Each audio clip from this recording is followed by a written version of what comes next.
मैं पिछले कोई 9 साल से DMG के साथ हूँ। डॉक्टर सलमान मेरा नाम है।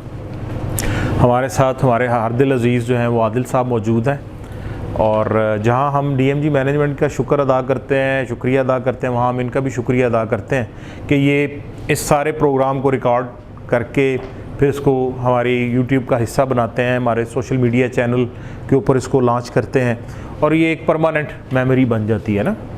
अच्छा, जो ये आज की मीटिंग है, बेसिकली जब हम कुछ दिनों पहले बैठे आपस में, मैं इसको थोड़ा पस मंज़र बयान कर दूं, तो हमें कुछ चैलेंजेस दरपेश थे कुछ प्रोडक्ट्स के ऊपर कि जिनकी हमारी सेल्स जो थी वो इतनी अच्छी नहीं थी।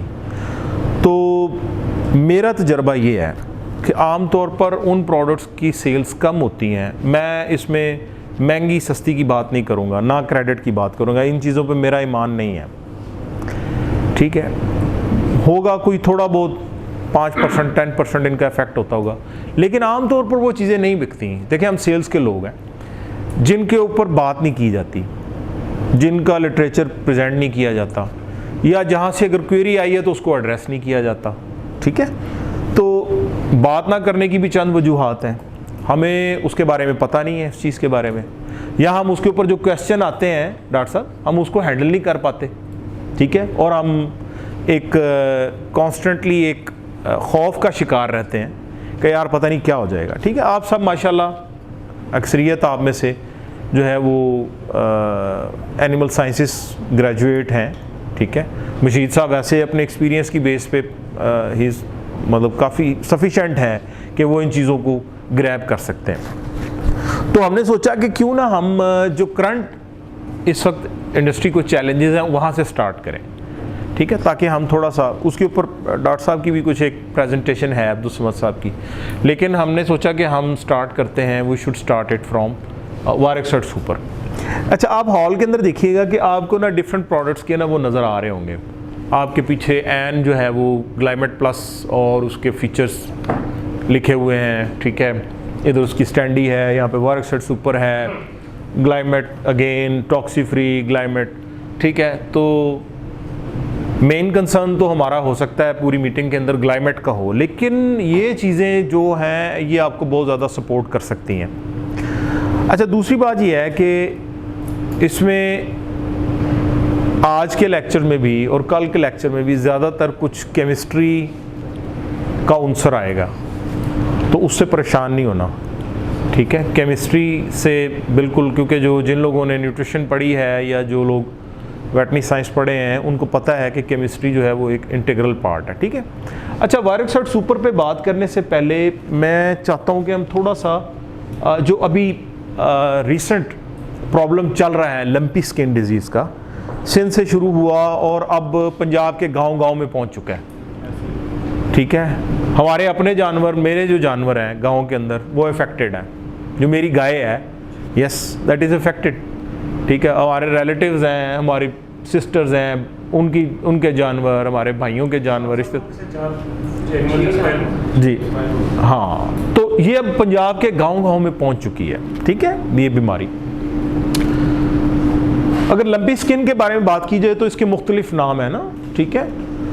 निडलिंग वायरस डिजीज़ है, एक्सथेमा नोडाइलरिस बोविस, ये खैर नाम मुख्तलिफ ज़ुबानों के अंदर मुख्तलिफ हैं, लेकिन जो कॉमन नाम यूज़ होता है वो लंपी स्किन और निडलिंग वायरस डिजीज़ बहुत कॉमन आपको मिलेगा, ठीक है। आप मार्केट के अंदर जो डॉक्टर साहब जो वैक्सीन्स अवेलेबल हैं वो इस निडलिंग वायरस के नाम से वैक्सीन इसकी अवेलेबल हैं जो अभी इंपोर्ट हुई हैं।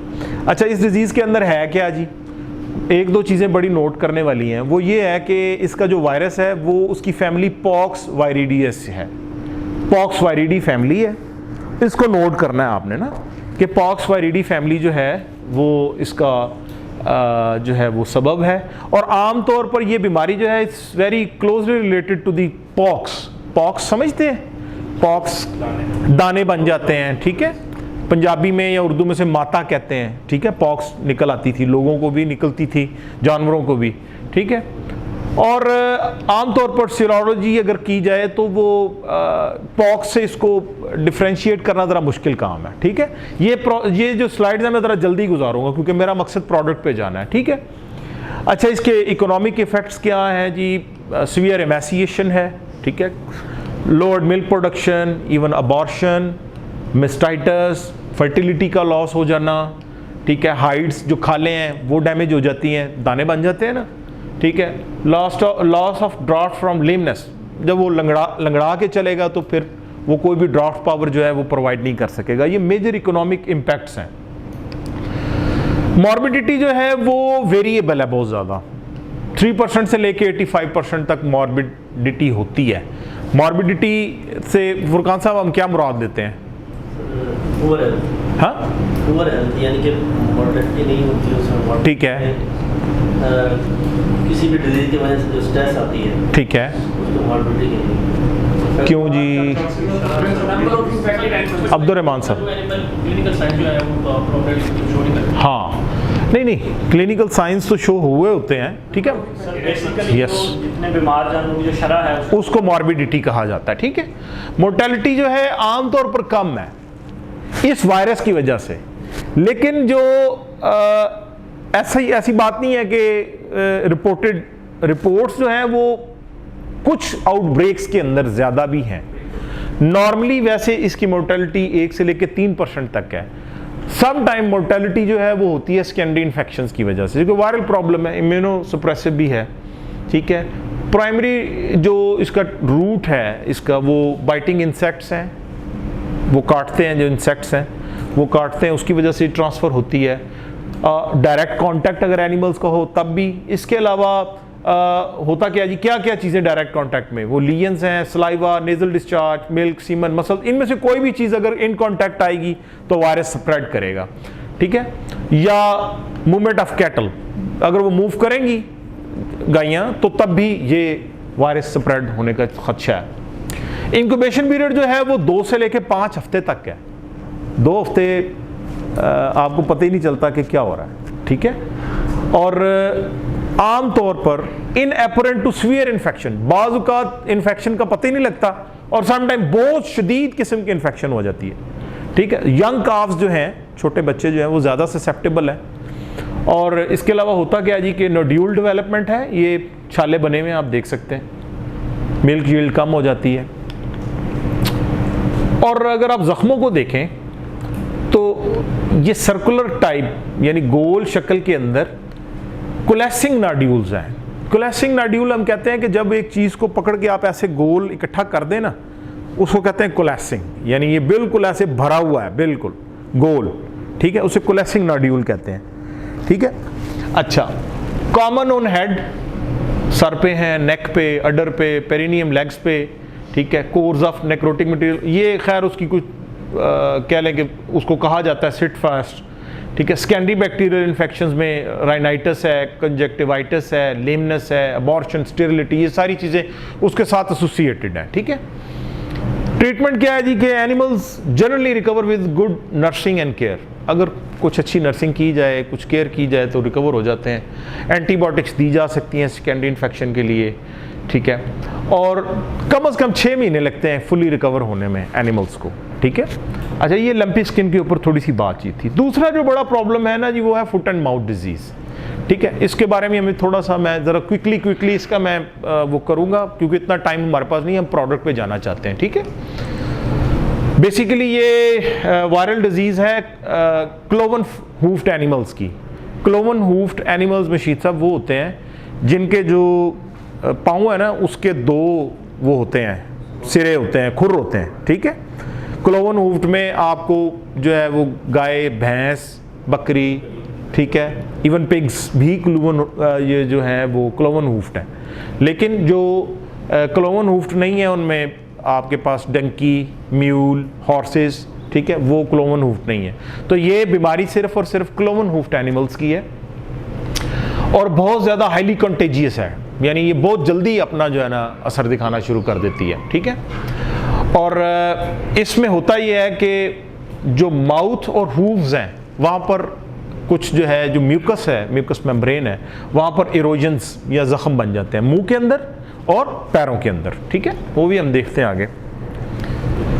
और दुनिया के अंदर ये FMD जो है ना जी, ये सबसे ज़्यादा ख़तरनाक बीमारी समझी जाती है लाइव स्टॉक की, ठीक है। जैसे पोल्ट्री के अंदर जो एवियन इन्फ्लुएंजा है तो उसको समझा जाता है, या एनडी है उसके बाद, लेकिन एवियन इन्फ्लुएंजा को पहले नंबर पर रखा जाता है क्योंकि उसका वायरस बहुत जल्दी म्यूटेट करता है, ठीक है। और सन 1929 से लेके अब तक यूएस के अंदर ये बीमारी जाहिर नहीं हुई। 1929 से पहले थी, उन्होंने इसको इरेडिकेट किया है ना, ठीक है। जबकि हमारे यहाँ हमें आती है, और हमें इंटरनेशनल लेवल्स के ऊपर हमें एक क्वेश्चन सुनने को मिलता है, कहते हैं यार आप इतने वेटनेरियंस हैं, इतनी यूनिवर्सिटियाँ हैं, आपने कोई एक बीमारी वेटनरी की इरेडिकेट की है? एक बीमारी? तो हम सिवाय मुस्कुराने के कुछ नहीं कर सकते ना, क्योंकि हमने कुछ ऐसा किया नहीं है, ठीक है।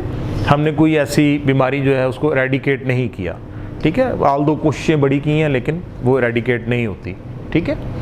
अच्छा, वर्ल्ड वाइड जो इसकी अक्रंस है आप देखिएगा दुनिया के नक्शे के अंदर, ये देखें, ये अमेरिकाज हैं और यहाँ पर बीमारी नहीं है, लेकिन बाकी आप देखें एशिया के अंदर, यूरोप के अंदर, अफ्रीका के अंदर, ये हमारा रीजन है पाकिस्तान, ठीक है।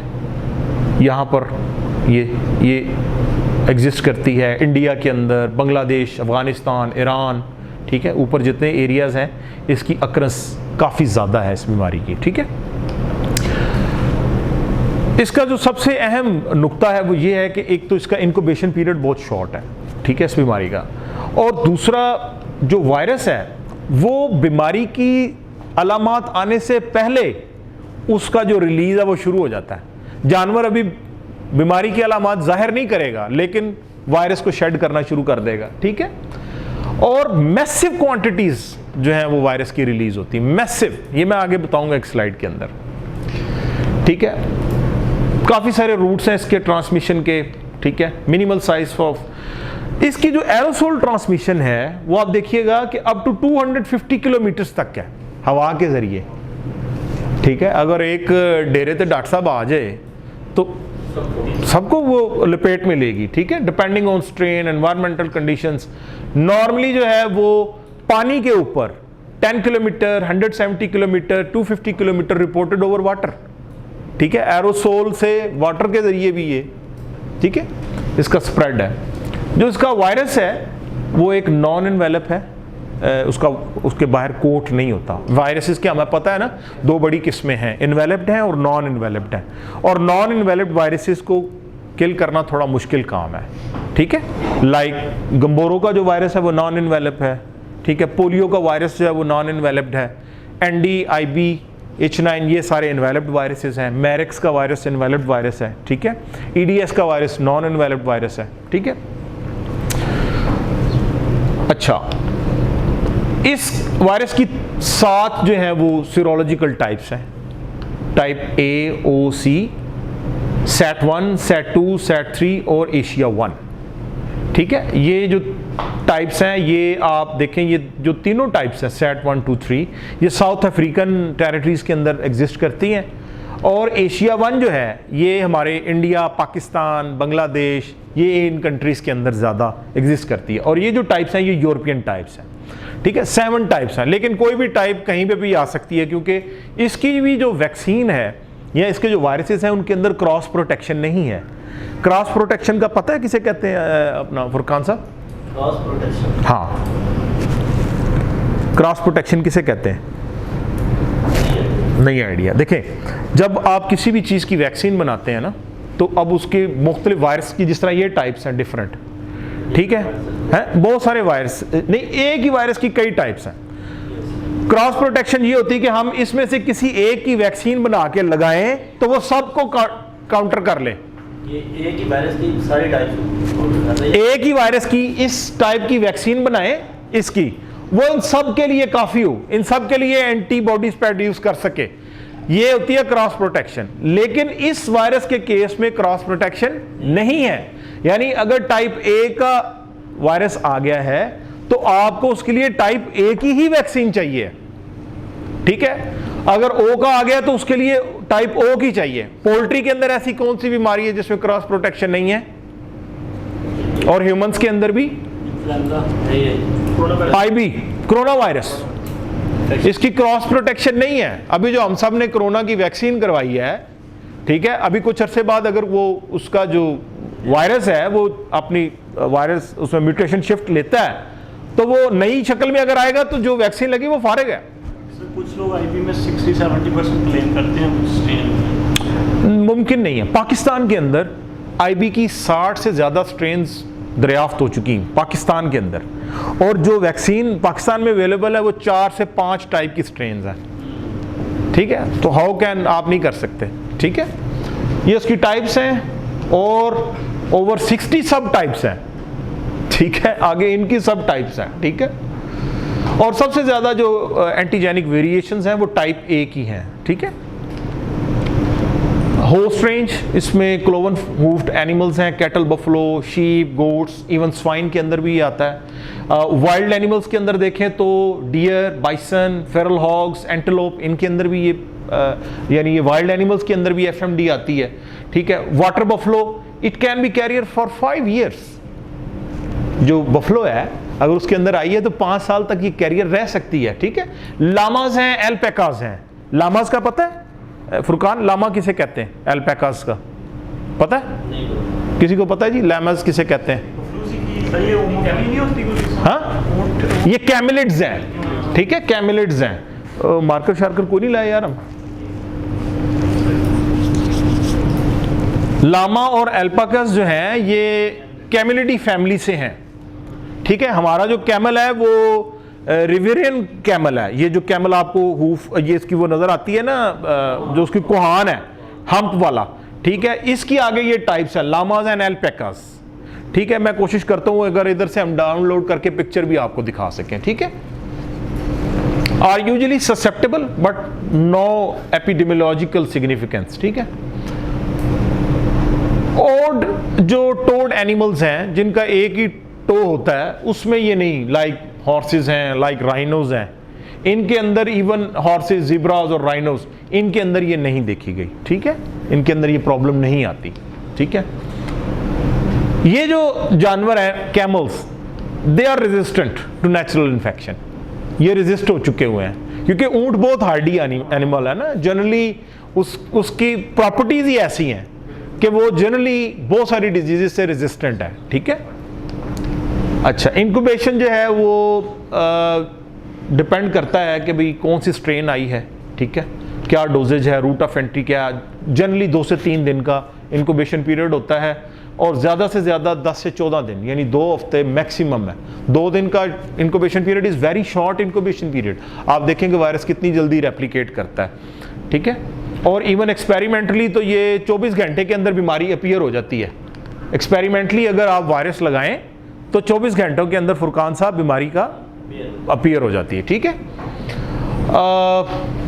इवन ये मैंने पहले बात बताई थी कि एफएमडी का जो वायरस है उसकी एक्सक्रीशन शुरू हो जाती है कम से कम 14 दिन पहले, क्लिनिकल साइन आने से 14 दिन पहले, ठीक है, ये शुरू हो जाती है। क्लिनिकल साइंस क्या है जी? जनरली मुंह से इस तरह झाग निकलती है, ये खैर हॉग है, इसको हम छोड़ देते हैं। लिस्टलेस, बिल्कुल कमजोरी, हाँ ठीक है। लिफ्टिंग फीट अल्टरनेटली, एक पाँव उठाएगी एक नीचे रखेगी, ठीक है। लेमनेस, लंगड़ा के चलेगी। क्लियर नेजल डिस्चार्ज, नाक से नेजल डिस्चार्ज निकलेगा। प्रोग्रेसिंग टू, यानी ये पहले ज़रा वाटरी होता है फिर थोड़ा ज़्यादा थिक होना शुरू हो जाता है। ब्लिस्टर्स इन माउथ, मुंह के अंदर छाले बनते हैं, मजल के ऊपर छाले बनते हैं। मजल किसे कहते हैं जी? हैं बताएं जी, जाग के बैठना है। मैं बिल्कुल ज़रा स्पीड मेरी तेज़ है इस वजह से मैं कर रही हूँ। मजल किसे कहते हैं जी? नहीं, नथने नहीं होते। नथनों के नीचे जो वो उसकी शाइनिंग प्लेस है उसे मजल कहते हैं। थूथनी, मजल, ये आप लफ्ज़ों के मानी आने चाहिए फुरकान साहब आपको, ठीक है। जुबान के ऊपर छाले बन जाते हैं, ठीक है। एक्सेसिव सैलिवेशन, उसकी वजह से बहुत ज़्यादा सलाइवा निकलता है, ठीक है। ये कुछ उसकी आप अलामात देख सकते हैं, मुंह से जो है वो सलाइवा निकल रहा है।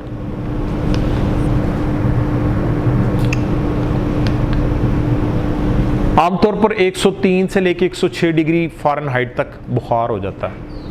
कैटल का नॉर्मल टेम्परेचर क्या होता है जी? 101 से 102, हाँ इसके दरमियान होता है 101 से 10। यार वो मार्कर ये इरेजेबल है, परमानेंट है?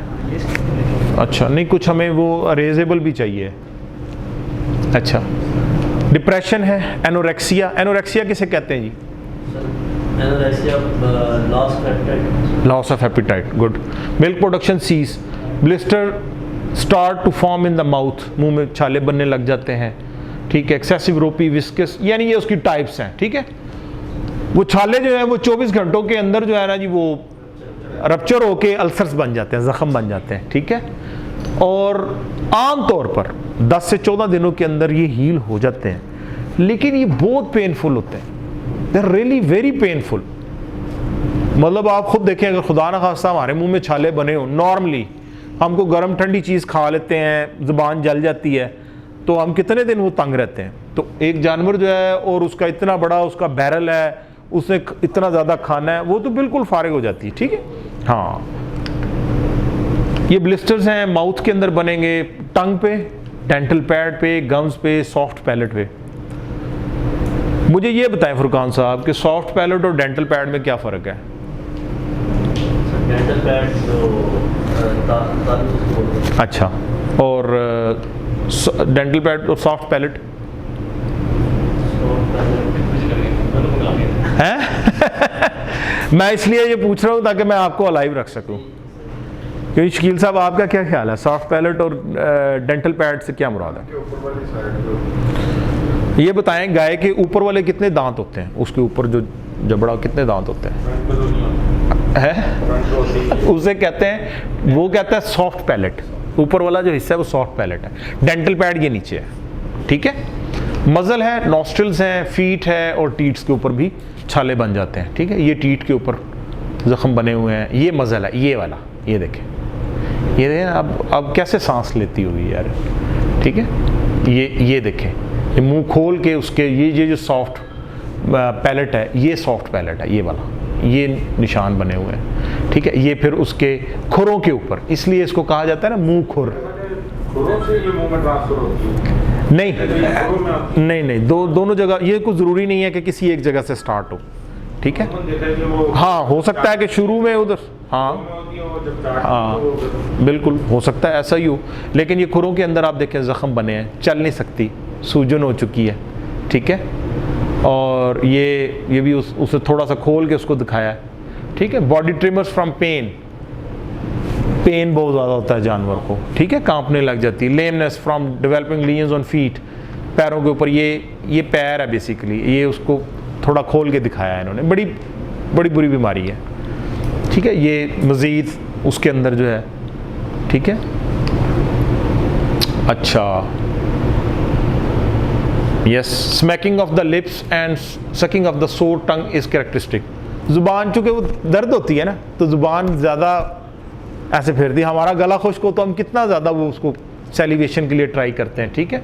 स्कैंडी बैक्टीरियल इन्फेक्शंस आ जाती हैं, मस्टाइटिस है, प्रेग्नेंट काउज में अबॉर्शन के केसेस आ जाते हैं, ठीक है।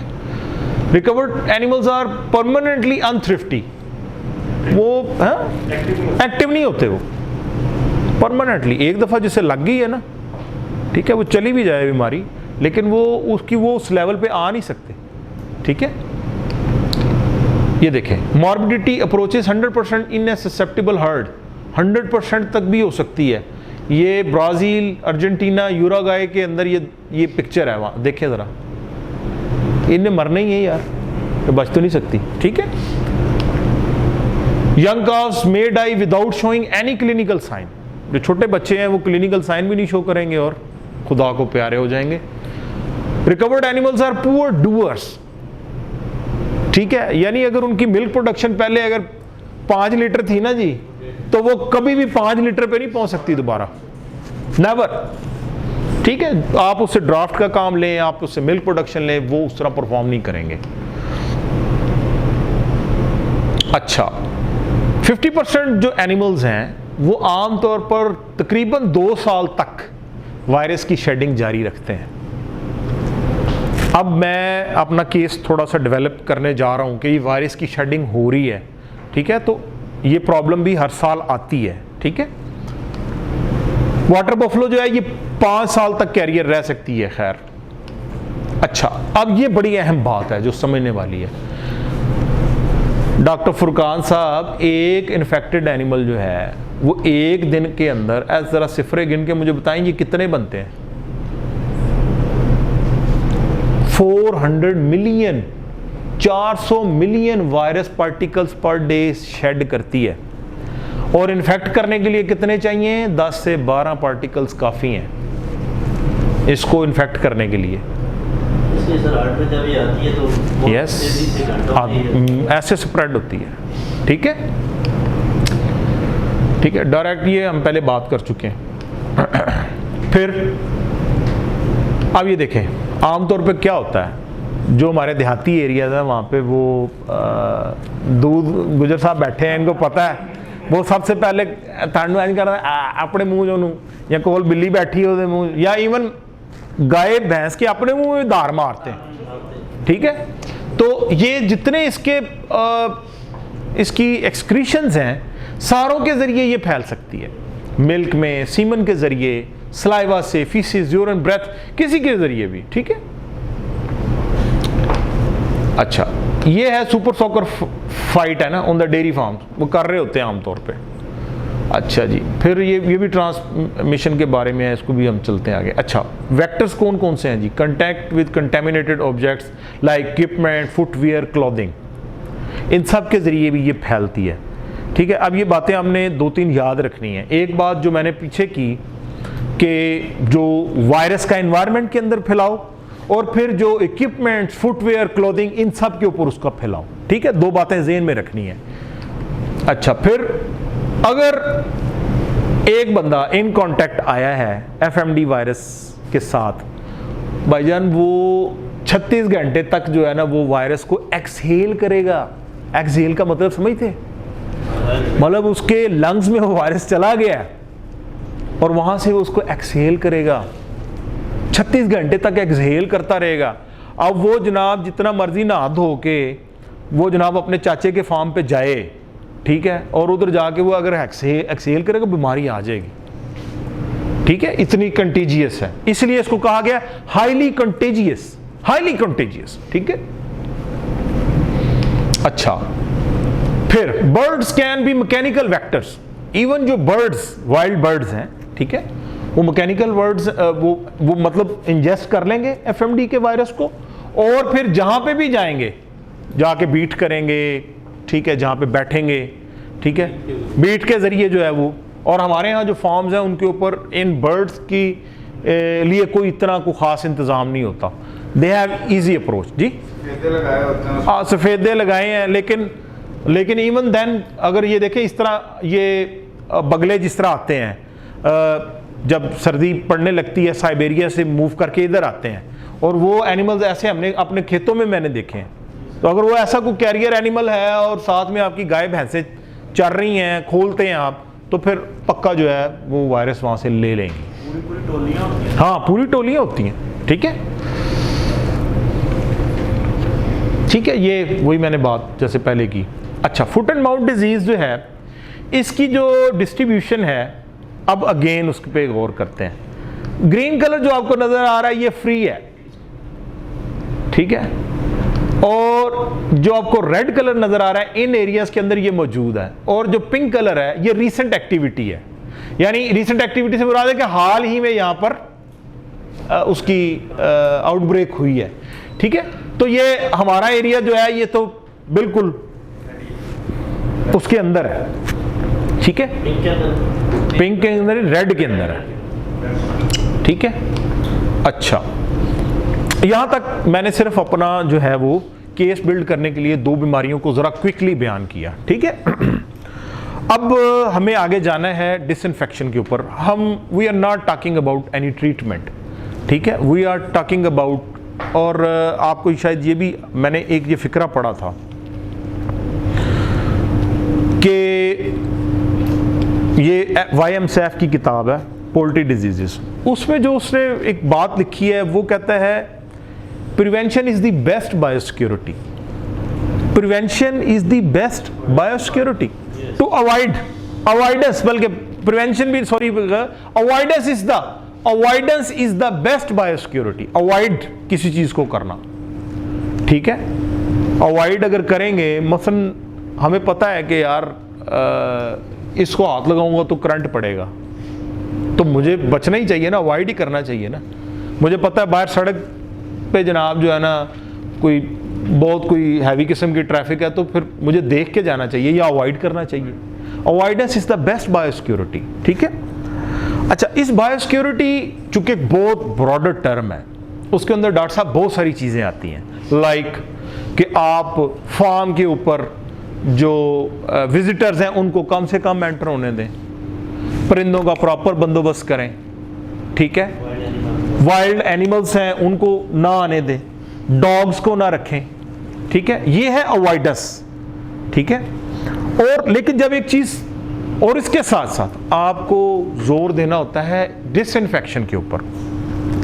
देखें, बड़ी सिंपल सी बात है कि अगर आप एक अच्छे डिसइंफेक्टेंट से गुड हाइजीन अपनी करते हैं, तो क्या होगा कि आपके पास जो पैथोजेंस हैं वो कम से कम होंगे, और अल्टीमेटली जो एनिमल्स हैं उनके ऊपर बीमारियां कम से कम फैलेंगी। और जो आपको फ़ायदा होगा वो ये होगा कि रिड्यूस वेटरनरी इंटरवेंशन, डॉक्टर साहब को नहीं बुलाना पड़ेगा आके टीके लगाएं, ठीक है, कॉस्ट बचेगी ना, रिड्यूस एंटीबायोटिक यूजेज। फार्म्स के ऊपर, डेयरी फार्म्स के ऊपर, कॉर्पोरेट डेयरी फार्म्स के ऊपर एंटीबायोटिक लगे जानवरों का दूध कितने दिन के लिए इस्तेमाल नहीं होता जी? 5 to 7 days। हाँ, या वो काव्स को पिला देते हैं, वो कमर्शियल सेल नहीं करते। कमर्शियल वाले डेली बेसिस पे जो है ना एंटीबायोटिक का टेस्ट लगाते हैं, ठीक है, परचेज ही नहीं करते। तो फिर अगर वो दूध अगर बिक नहीं रहा तो डॉक्टर साहब फिर फायदा क्या है? तो अगर हम गुड हाइजीन, अच्छा डिसइंफेक्टेंट लेके करें तो क्या होगा कि ये भी चीजें रिड्यूस एंटीबायोटिक यूजेज, ठीक है। फिर उसके रेजिड्यूज का, अगर बीफ एनिमल्स के ऊपर बात कर रहे हैं, हमारे यहाँ ये डायलेमा है खैर कि आखिर तक हम जो है ना वो ट्राई करते हैं कि किसी तरीके, और जब तक उसको छुरी फिरने वाली नहीं हो जाती हम छोड़ते नहीं हैं, ठीक है। वो कसाई को बुलाते हैं, जो तो देखने मरन लगी, बुला लो कसाई, यकीन करें, ठीक है। और एनहांस इफेक्टिवनेस ऑफ वैक्सीन्स, तो जो वैक्सीन्स भी लगाएंगे ये सारी उनकी इफेक्टिवनेस भी बेहतर होगी, और अल्टीमेटली आपकी प्रॉफिटेबिलिटी, प्रोडक्टिविटी ये सारी बेहतर होंगी, आपकी अपनी हेल्थ, कंज्यूमर हेल्थ, ये सारी चीज़ें कहाँ से बात स्टार्ट होती है? गुड हाइजीन से, ठीक है। लेकिन ये बात फार्म मैनेजर्स को तो बहुत अच्छे से पता है, आप जाते होंगे उन्हें बहुत अच्छे से पता, लेकिन हमारा अपना बिलीव अब्दुल समद साहब इस चीज़ के ऊपर लाना बड़ा ज़रूरी है। अच्छा, यहाँ पे एक लफ्ज़ लिखा हुआ है टेस्टेड विरुसिडल डिसइंफेक्टेंट्स। फुरकान साहब, टेस्टेड, ठीक है, टेस्टेड मतलब अगर मैं आपसे ये कहूँ कि ये चीज़ जो है ना ये टेस्टेड है जी किसी लेबॉर्ट्री से, आप आंखें बंद करके ले लेंगे इसको कि यार इसको किसी ऑथेंटिक लेबॉर्ट्री ने टेस्ट किया।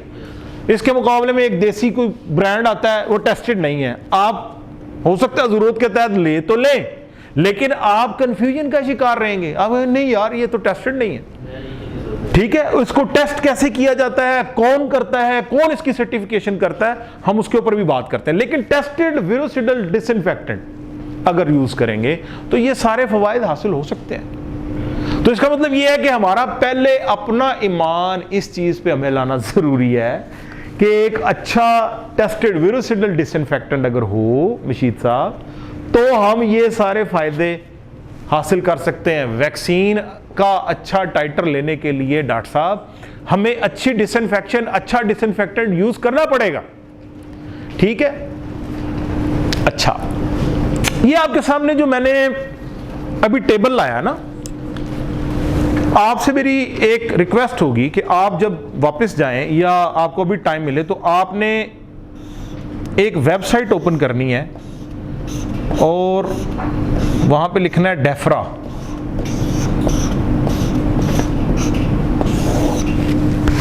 ठीक है जी, डेफ्रा। डेफ्रा जो है ये मुखफ़फ़ है department of environment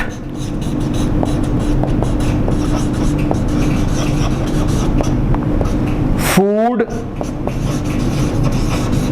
and rural affairs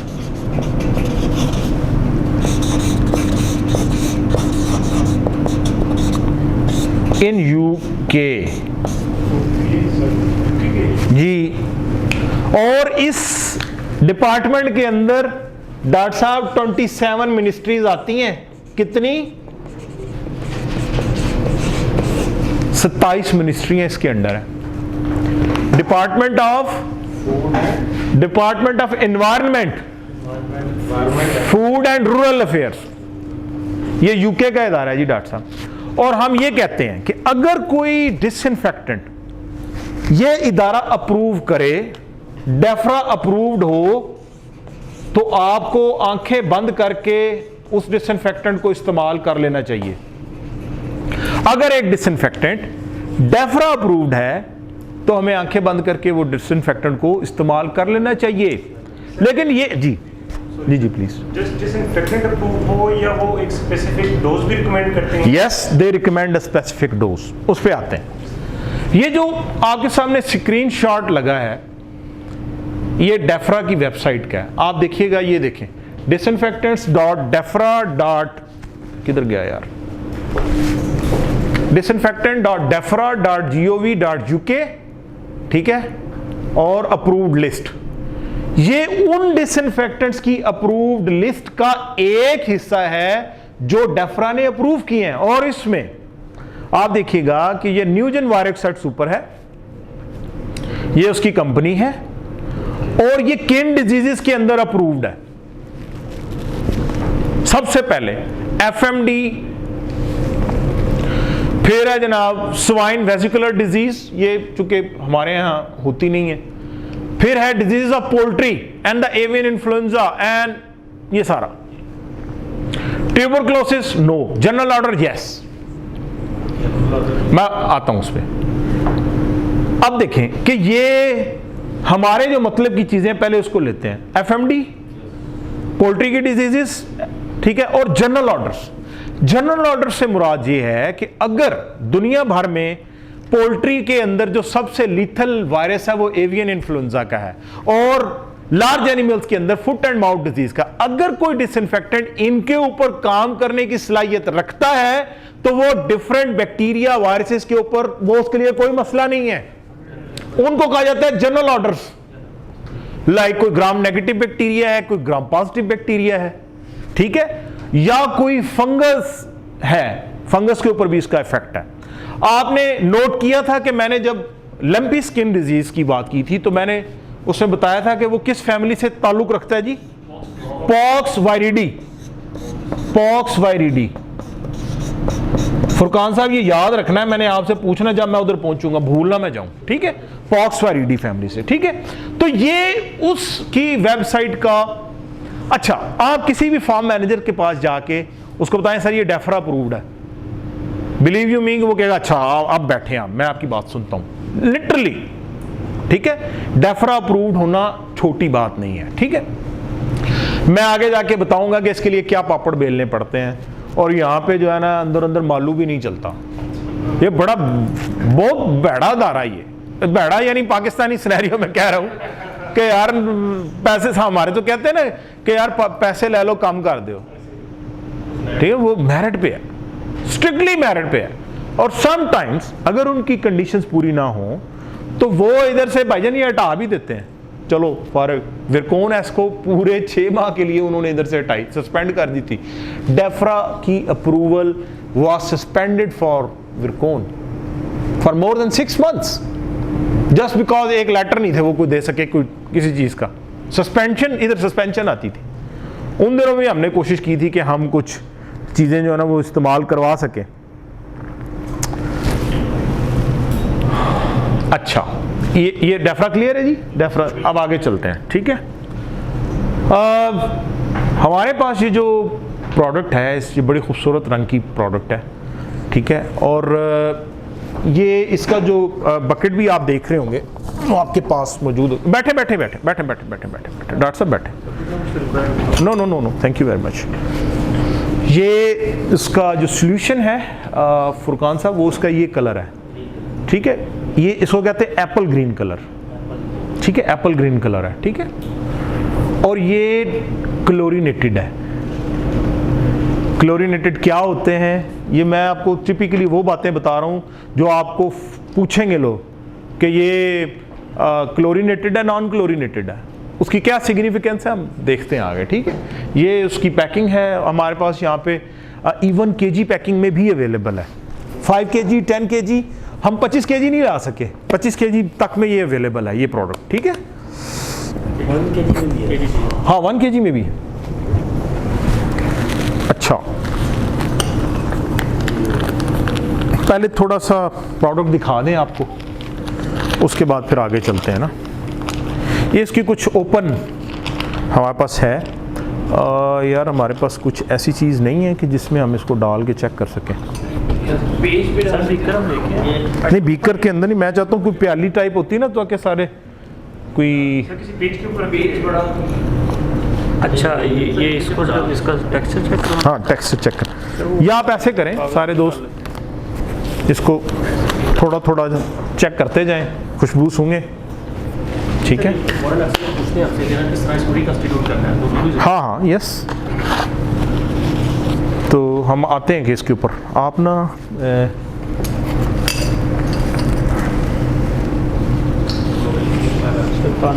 chlorine इसमें है नहीं है, पानी कितना डाल लो? ये आप ऐसे करें कि आधा आधा पानी लें, दोनों बीकर्स में। हाँ, ये इसकी कंसिस्टेंसी देखें, हमें हमारे प्रोडक्ट के बारे में पता होना चाहिए ना, क्या प्रोडक्ट है। अभी मैं जब इसका सॉल्यूशन बनाऊंगा, it would be like an apple juice, ये एप्पल जूस की तरह होगा। है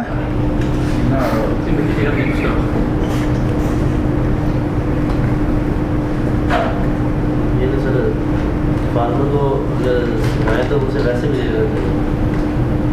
क्या चीज़, मैं बताता हूँ आपको, आप फिक्र ना करें। इतनी प्यारी स्मेल है ना।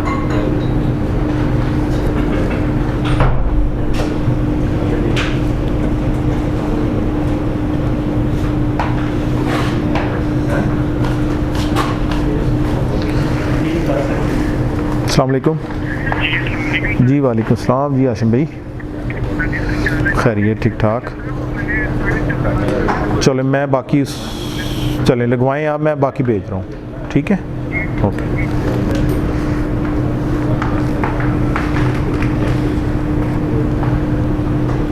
हाँ जी, आपने भी देख ली डॉक्टर साहब, देखें जी ज़रा।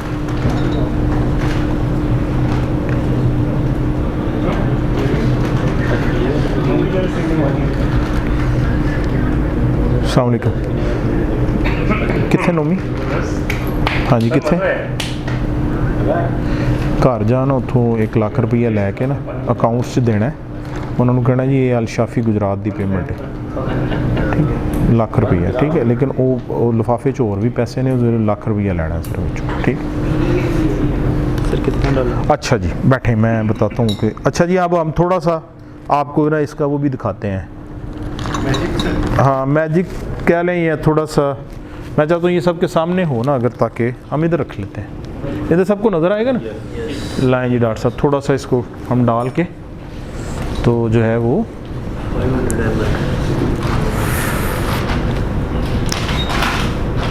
थोड़ा सा ऐसे चुटकी एक, हाँ बस एक चुटकी थोड़ी सी ना वो इसमें डाल दें।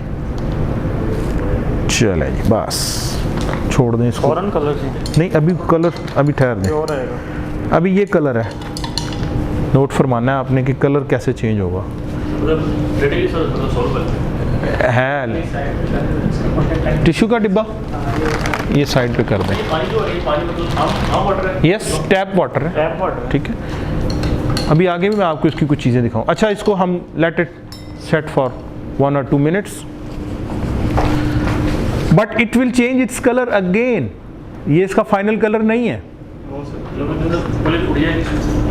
इसका जो ये फाइनल कलर नहीं है, final colour would be like this, ठीक है। और वो बताते हैं आपको फ्री रेडिकल से, ठीक है। ये फाइनल कलर इसका बनेगा, हम देखते हैं, थोड़ी देर इसको पड़ा रहने देते हैं। अच्छा, अच्छा जी, इसके जो कंपोजिशन है ये बड़ी अहम समझने वाली बात है। पूरी प्रोडक्ट के अंदर दो चीज़ें समझाऊंगा मैं आपको, एक इसकी केमिस्ट्री और एक ये कंपोजिशन। अगर आपको ये आती है तो आप कहीं पे भी इंशाल्लाह मार नहीं खाएंगे। देखें colour is getting changed slowly bottom से। सबसे पहली चीज़ जो इसके अंदर है वो है पेंटा पोटाशियम बाइसल्फेट, या इसको सिंपली कहते हैं परऑक्सी मोनोसल्फेट। क्या कहते हैं जी? परऑक्सी मोनोसल्फेट। ठीक है, परऑक्सी मोनोसल्फेट को जब हम लिखते हैं तो उसको हम KPMS लिखते हैं, KPMS या PMS भी काफ़ी होता है। ठीक है, पेंटा पोटाशियम। और ये है जी फुरकान साहब बायोसाइड। बायोसाइड का क्या मतलब होता है? हर वो चीज़ जो किसी जिंदा चीज़ को, माइक्रोब्स को किल करेगी वो क्या कहलाती है? और इसका काम क्या है? ये एक्टिव ऑक्सीजन का सोर्स है। ये कैसे काम करेगी हम आगे देखते हैं, लेकिन पेंटा पोटाशियम सल्फेट जो इसका मेन कंपोनेंट है वो है पेंटा पोटाशियम सल्फेट या परऑक्सी मोनोसल्फेट। कलर देखें जी, क्या ये वही वाला कलर है जो शुरू में था? It's getting change. ठीक है, अच्छा अब इसमें एक और काम करें, स्मेल करें इसे। कोई अनप्लेजेंट स्मेल है? अनप्लेजेंट स्मेल है जी कोई इसमें? चले गुड, चले इनको बाद में दिखाते हैं, पहले थोड़ा सा उसको कर लेते हैं। अच्छा जी, दूसरी इसके अंदर अब्दुस्मस जो चीज़ है वो उसको कहते हैं सोडियम हेक्सा मेटाफॉस्फेट। ये कॉम्प्लेक्सिंग या चिलेटिंग एजेंट है और ये हार्ड वाटर के अंदर कैल्शियम और मैग्नीशियम आयंस को बाइंड करने के काम आती है। ये चिलेटिंग एजेंट है। ठीक है, ये कॉम्प्लेक्स फॉर्मेशन है। कॉम्प्लेक्स में और चिलेशन में फर्क पता है? चलो उसको बाद में कर लेंगे। तीसरा इसका जो कंपोनेंट है वो है sodium alkyl benzene sulphonate plus fatty alcohol ethoxylate. दो आइटम्स हैं। ये सरफेक्टेंट है जो पानी की वाटर टेंशन को कम करता है और पाउडर की सॉल्युबिलिटी को बढ़ाता है। ठीक है जी, अभी तक हमने तीन चीजें देखी, potassium peroxy monosulphate, sodium hexametaphosphate, sodium alkyl benzene sulphonate plus fatty alcohol ethoxylate. और इसमें सरफेक्टेंट जो है ये चीज है जो वाटर टेंशन को रिड्यूस करती है, सॉल्युबिलिटी को बेहतर बनाती है। चौथी चीज नॉन ऑर्गेनिक एसिड है जिसको हम सल्फोमिक एसिड कहते हैं। सल्फोमिक एसिड जो है ना सिर्फ पीएच को कम करता है बल्कि चिलेशन का काम भी करता है। ठीक है, पानी की एसिडिफिकेशन करता है। और जो न्यूली प्रोड्यूस क्लोरीनेटेड कंपाउंड्स हैं वो हम देखेंगे आगे इसके मोड ऑफ एक्शन के अंदर अब्दुल समद साहब कि ये सल्फोमिक एसिड क्या रोल प्ले करता है। ठीक है, ये याद रखना है कि ये न्यूली प्रोड्यूस क्लोरीनेटेड कंपोनेंट्स को स्टेबलाइज भी करता है। ठीक है, वो कैसे करता है हम देखते हैं। फिर है जी इसके अंदर नमक, सोडियम क्लोराइड, लूण, ये हेलाइड है। ठीक है, हेलाइड किसे कहते हैं जी? वो टेक्निकल बंदा बताए।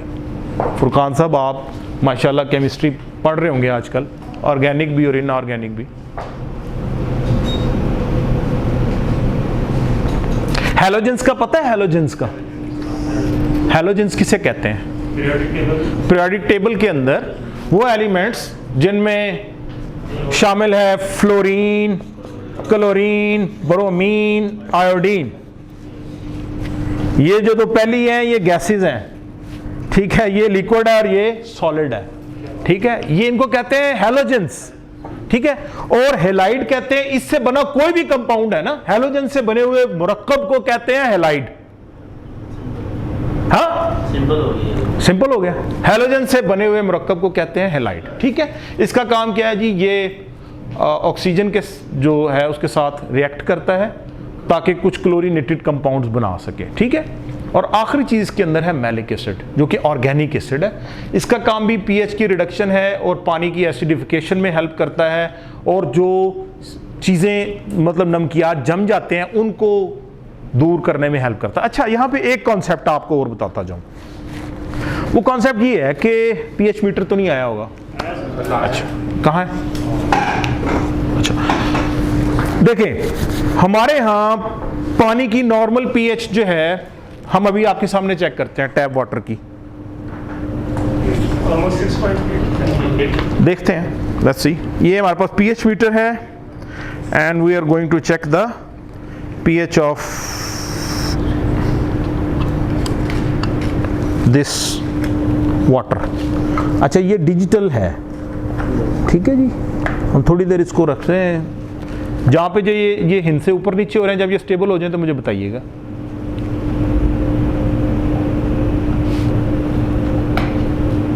कहाँ पे रुके? रुके कितने पे? नहीं अभी नहीं रुका। कितने चले नज़दीक तरीन? क्या 6.9। इस पानी की पीएच 6.9 है, ऑलमोस्ट न्यूट्रल है, ठीक है। अब हम देखते हैं कि उस पानी के अंदर जिसके अंदर हमने पार्कशट सुपर को ऐड किया था, ठीक है। निशीत साहब आपने इसकी पीएच बतानी है हमें। व्हाट? 2.8। हमने ज़रा ज़्यादा डाल दिया ना, ठीक है। इट्स हाईली एसिडिक, ये ज़्यादा डाल दिया हमने, ठीक है। लेकिन normally this thing can also be used as an acidifier, because in water there are number of micro organisms like E coli, ठीक है, जो वाटर बॉर्न है, पोल्ट्री हाउसेस के अंदर तो ख़ास तौर पर, और नॉर्मल फार्म्स के अंदर भी। देयरफॉर इसकी जो रिकमेंडेशन है वो है कॉन्टिन्यूसली जो ड्रिंकिंग वाटर की डिसइंफेक्शन है उसके लिए इसको रिकमेंड किया जाता है। अब ये पानी बहुत अच्छा टैप वाटर अगर इसकी 6.9 पीएच है, लेकिन इसकी एक खूबी ये है कि ये आयंस को भी चिलेट करता है। मतलब हैवी वाटर के अंदर आप दे रहे हैं तो उसके अंदर भी ये उन आयंस को चिलेट कर लेगा अपने साथ। यस, ये केमिस्ट्री बहुत डेवलप्ड किस्म की केमिस्ट्री है ओवरऑल। तो इसके अंदर मैलिक एसिड, सल्फोनिक एसिड की प्रेजेंस की वजह से पानी की पीएच को कम किया। लोअर पीएच के ऊपर बहुत सारे माइक्रोब्स एग्जिस्ट नहीं करते, ठीक है। अब हम आगे देखते हैं कि ये चीज़ हमें कहाँ पे सपोर्ट करती है, कहाँ पे हेल्प करती है, ठीक है जी। ये इसके कंपोनेंट्स थे। लो जी, पूरी प्रेजेंटेशन की जान इस चौखटे के अंदर है, ठीक है। पूरी प्रेजेंटेशन की जान, अगर आपको फुरकान साहब ये रिएक्शन समझ आ गया, ठीक है, तो समझे मेरे पैसे पूरे हो गए। सही कह रहा हूं। और ये रिएक्शन जो है, ये 1930 में पेटेंट हुआ था, ये वाला 1930 के अंदर। कब जी? 1930। डू पॉन्ट ने करवाया था 70 साल के लिए। 1930 में डू पॉन्ट ने, उनके पास इसके पेटेंट राइट्स थे। 2000 में वो पेटेंट ख़त्म हुआ तो ये ओपन हो गई बात, ठीक है। अब इसमें होता क्या है, पिछले कंपोनेंट्स अगर हम याद रखें, हमारा ये वाला कंपोनेंट है पोटाशियम पेरोक्सी मोनोसल्फेट, और दूसरा ये है सोडियम क्लोराइड। जब आप पानी के अंदर इसको डालते हैं तो हमें पता है कि सोडियम क्लोराइड आयंस की शक्ल इख्तियार कर लेता है, सोडियम और क्लोराइड। और ये जब ये चीज़ पोटाशियम पेरोक्सी मोनोसल्फेट इस क्लोराइड आयन और इस डिसोसिएटेड उसके साथ मिलती है तो क्लोरीन गैस प्रोड्यूस होती है। मैंने क्लोरीनेटेड का लफ्ज़ इस्तेमाल किया था ना। ये जब क्लोरीन जो है इसके साथ वही सल्फेमिक एसिड जो पानी की पीएच को भी कम करता है, वो जब इसके साथ मिलता है तो ये बनता है क्लोरोसल्फोनिक एसिड, ठीक है। ये क्लोरोसल्फोनिक एसिड जब इसकी हाइड्रोलिसिस होती है तो ये कुछ मजीद कंपाउंड्स प्रोड्यूस करता है, जिसमें hypochlorous acid, chloride, super oxide and hydroxyl groups, ये मेन है। इसमें से ये जो क्लोराइड है ये अगेन रिफ्यूलिंग करता है और इस रिएक्शन को चालू रखता है। हमें ये चीजें चाहिए थी। अच्छा, मैं इसको थोड़ा आसान करता हूं। आसान मैं ये करता हूं कि ये हमारा सोडियम क्लोराइड था, ठीक है। पोटाशियम पेरोक्सी मोनोसल्फेट जब इसके साथ मिला ये क्लोरीन बनी। क्लोरीन से जब ये सल्फोमिक एसिड इसके साथ ऐड हुआ क्लोरोसल्फोनिक एसिड बना। क्लोरोसल्फोनिक एसिड की जब तहलील हुई तो हाइपोक्लोरस एसिड बना। हाइपोक्लोरस एसिड से मज़ीद super oxide, hydroxyl groups, chloride ions बने और ये क्लोराइड जो है अगेन इस रिएक्शन को फ्यूल अप करने में इस्तेमाल हो गया। हमारे पास ये चीजें चाहिए थी हमें, इनको कहा जाता है रिएक्टिव ऑक्सीजन स्पीशीज। इनको क्या कहा जाता है जी? Reactive, ROS, reactive oxygen species. जी मैं आता हूं 1 मिनट। या ROS, ये है जी डॉक्टर साहब। सिंपल क्लोरीनेशन और इस रिएक्शन का क्या फर्क है? सिंपल क्लोरीनेशन और इस रिएक्शन का फर्क ये है कि देखें, simple chlorination is just addition of chlorine ना, ठीक है। इसमें जो क्लोरीन बनती है that is an intermediate, that is not the final product, ठीक है। क्लोरीन प्रोड्यूस होगी, हमने उसके साथ अगला कंपोनेंट प्रोवाइड किया है जो अगला इंटरमीडिएट बनाएगा। अगले इंटरमीडिएट से, अच्छा ये सारे जो कंपोनेंट्स हैं ना, ये थोड़ी थोड़ी देर के लिए बनते हैं, लेकिन फाइनली ये प्रोडक्ट बन गई। ये रिएक्शन ऐसे ही चलता रहेगा, ये चलता रहेगा। हमें ये चीजें चाहिए थी।